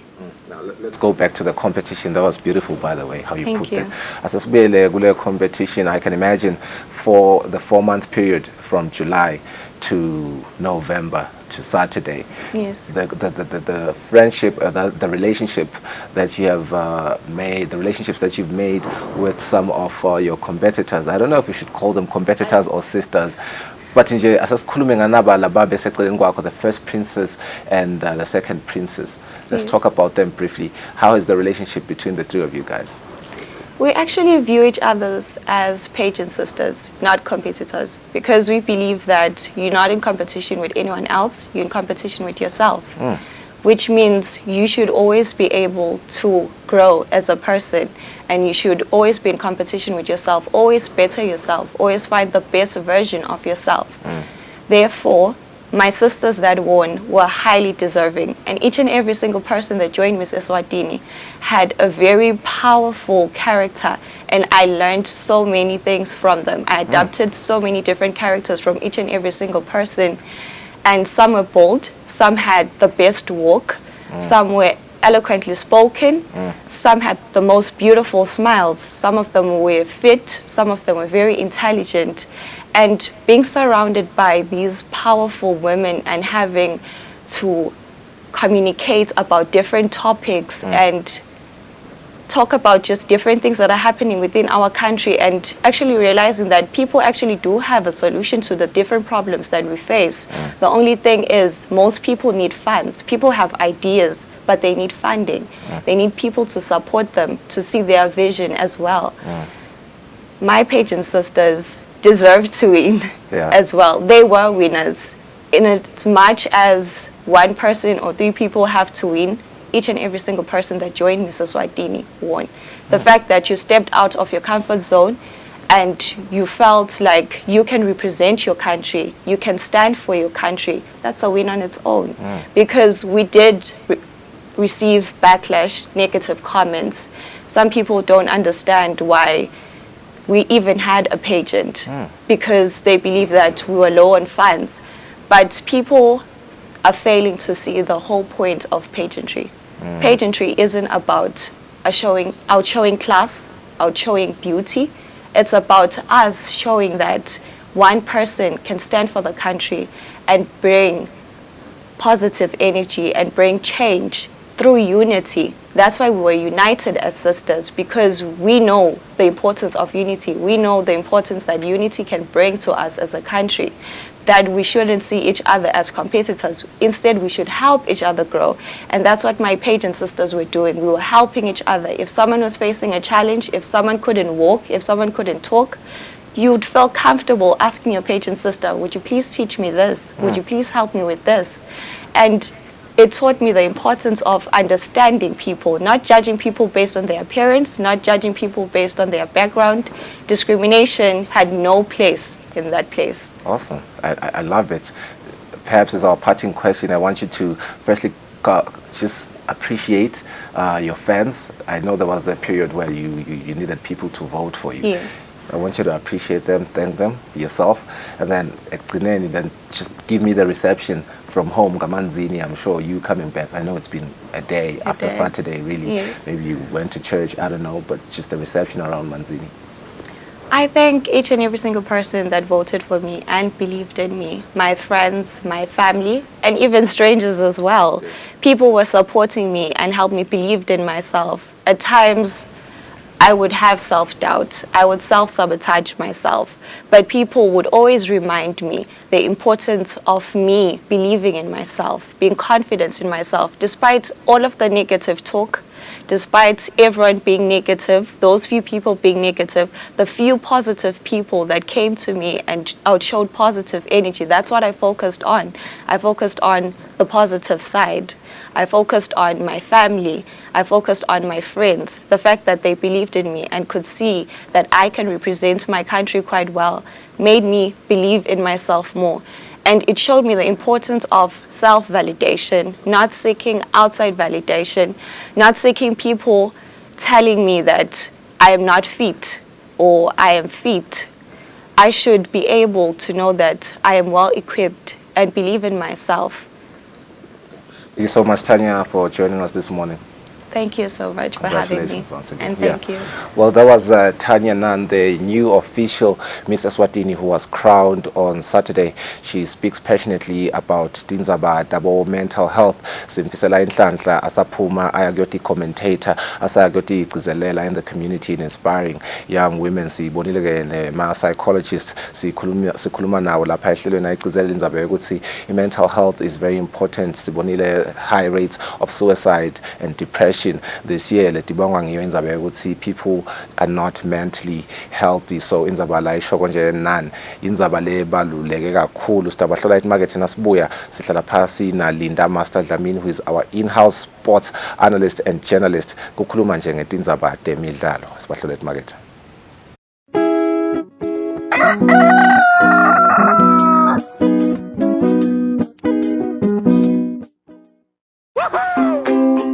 Pay your TV license quickly and easily with MTN Momo. Simply dial *007 *3 hash and select option 8 for TV license. Enter your national ID number as your reference and the amount you wish to pay. Then enter your PIN to confirm your payment. Once your payment has been made, you'll receive a confirmation SMS of your payment. If you're a first-time payer, you get another SMS for your TV license. So legalize your entertainment from the comfort of your home. Pay your TV license the easy and convenient way with MTN Momo. Everywhere you go, MTN. I do the most. Watch local TV on the go with the Eswatini TV app for only 20 emalangeni. Come on. Do the the most with Eswatini TV app. Download from Google Play Store or App Store. We're good together. Everywhere you go, MTN.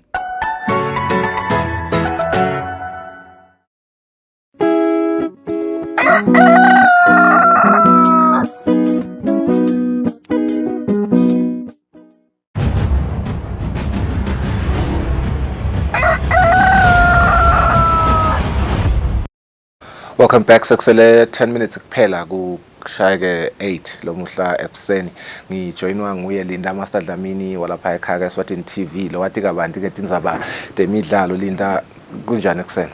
Ngiyaphila so ngavusela bona ababukeli beEswatini TV bathanzi be-breakfast show kungumsombuluko ekuseni. Siyabonga Nkosi. Siyathi ukuthi indzaba mlonyeni kulamalanga iWorld Cup but ke kunanayi lesivuka ibobotha lomhla ekuseni. Ngiyakubona nawe lapha enkundleni ekuxhumana nabo WhatsApp ngabo 3 sowuvukile vele soyathi khulumisa. Ngiyasho nje ukuthi utawujaka ukuthi khulumisa la hlelo nasigibele tikwato Master Highlanders versus iSeabirds. Kwendekeni yini nangidzaba lengizaba mlonyeni yalo? Sifiso itolo bekudlala ema-games M10 Premier League emavuso ke bese kudlala umdlalo wokugcina emkhathini welicembu lamanzini Seabirds kanye neMbabane Highlanders.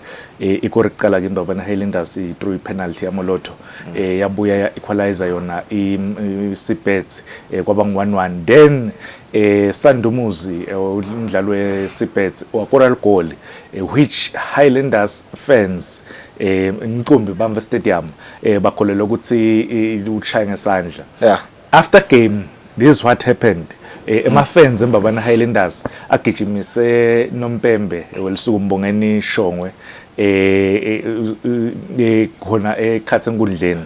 How many minutes into the game lapho Master? Seyiphelile la. Seyiphelile. Lana seyiphelile. Bamela ukuthi yaphela igame bangena abadlali beHighlanders ekhathi ema-dressing rooms then base bamsukela wabaleka uzamile kubaleka wagijima emotweni emaphoyisa. Okay. Nakafika emotweni emaphoyisa yazama imoto emaphoyisa kubaleka nayifuna kujika nje ubona ukuthi beyifuna kujika ibuye kuleli gede ngala la bebhake ngakhona but babe sebabona ukuthi labamvu solo abafuni ukukhwesha. Yazama yaphinze yakhwesha yabuyela emva.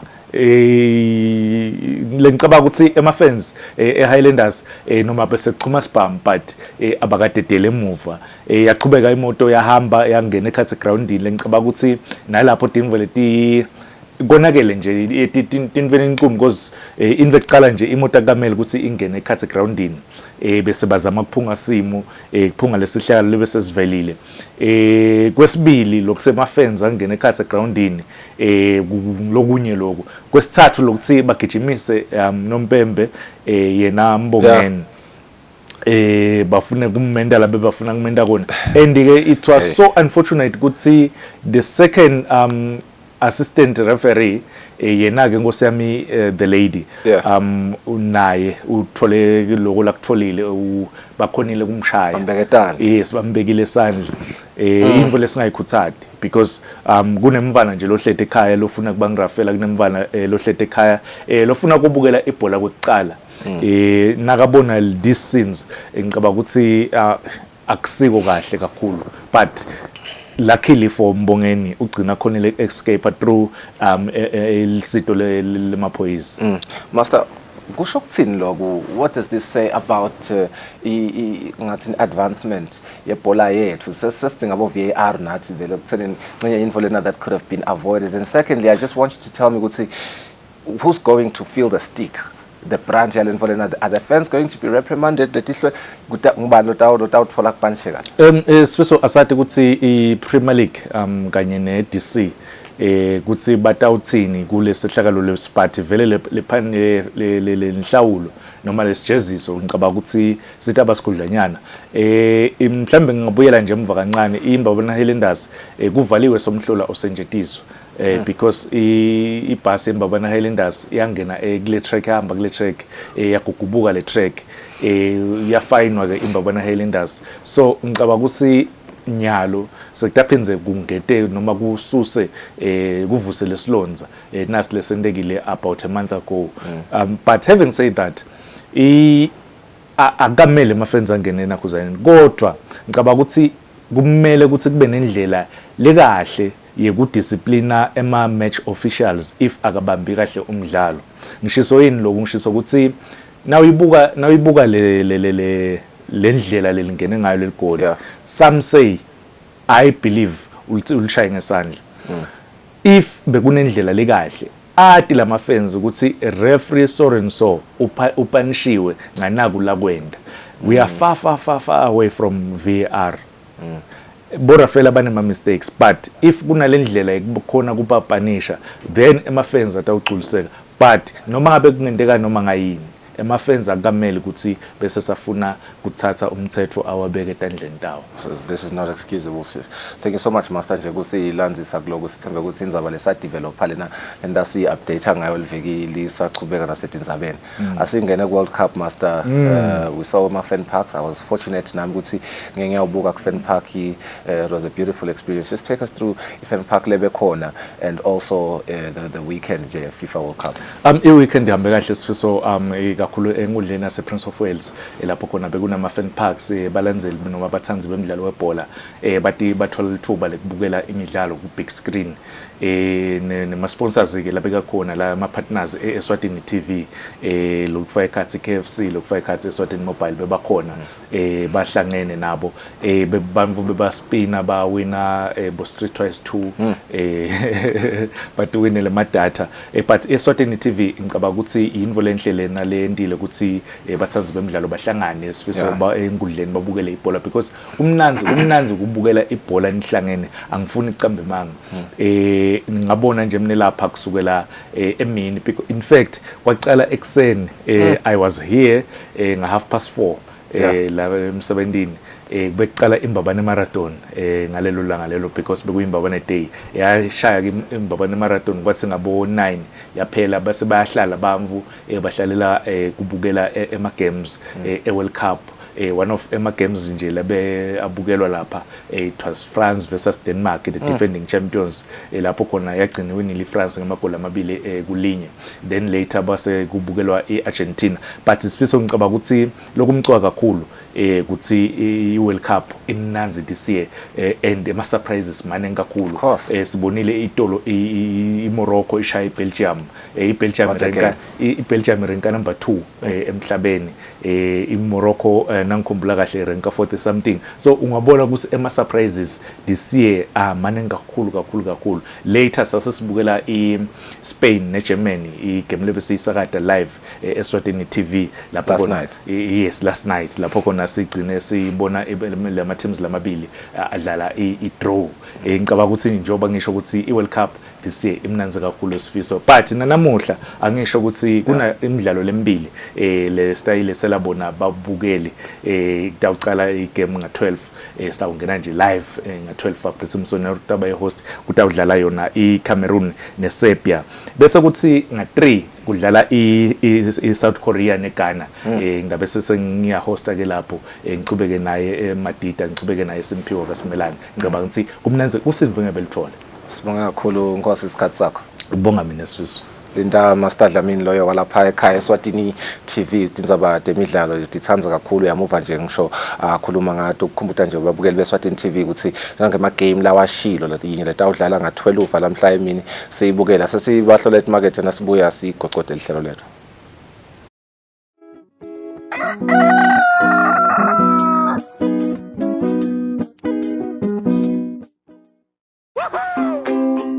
Pay your TV license quickly and easily with MTN Momo. Simply dial *007 *3 hash and select option 8 for TV license. Enter your national ID number as your reference and the amount you wish to pay. Then enter your PIN to confirm your payment. Once your payment has been made, you'll receive a confirmation SMS of your payment. If you're a first-time payer, you get another SMS for your TV license. So legalize your entertainment from the comfort of your home. Pay your TV license the easy and convenient way with MTN Momo. Everywhere you go, MTN.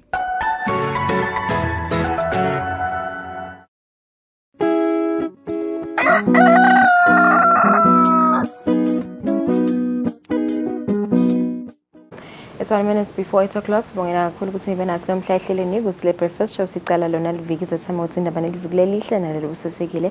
Nisela kahle sonibona kusasa.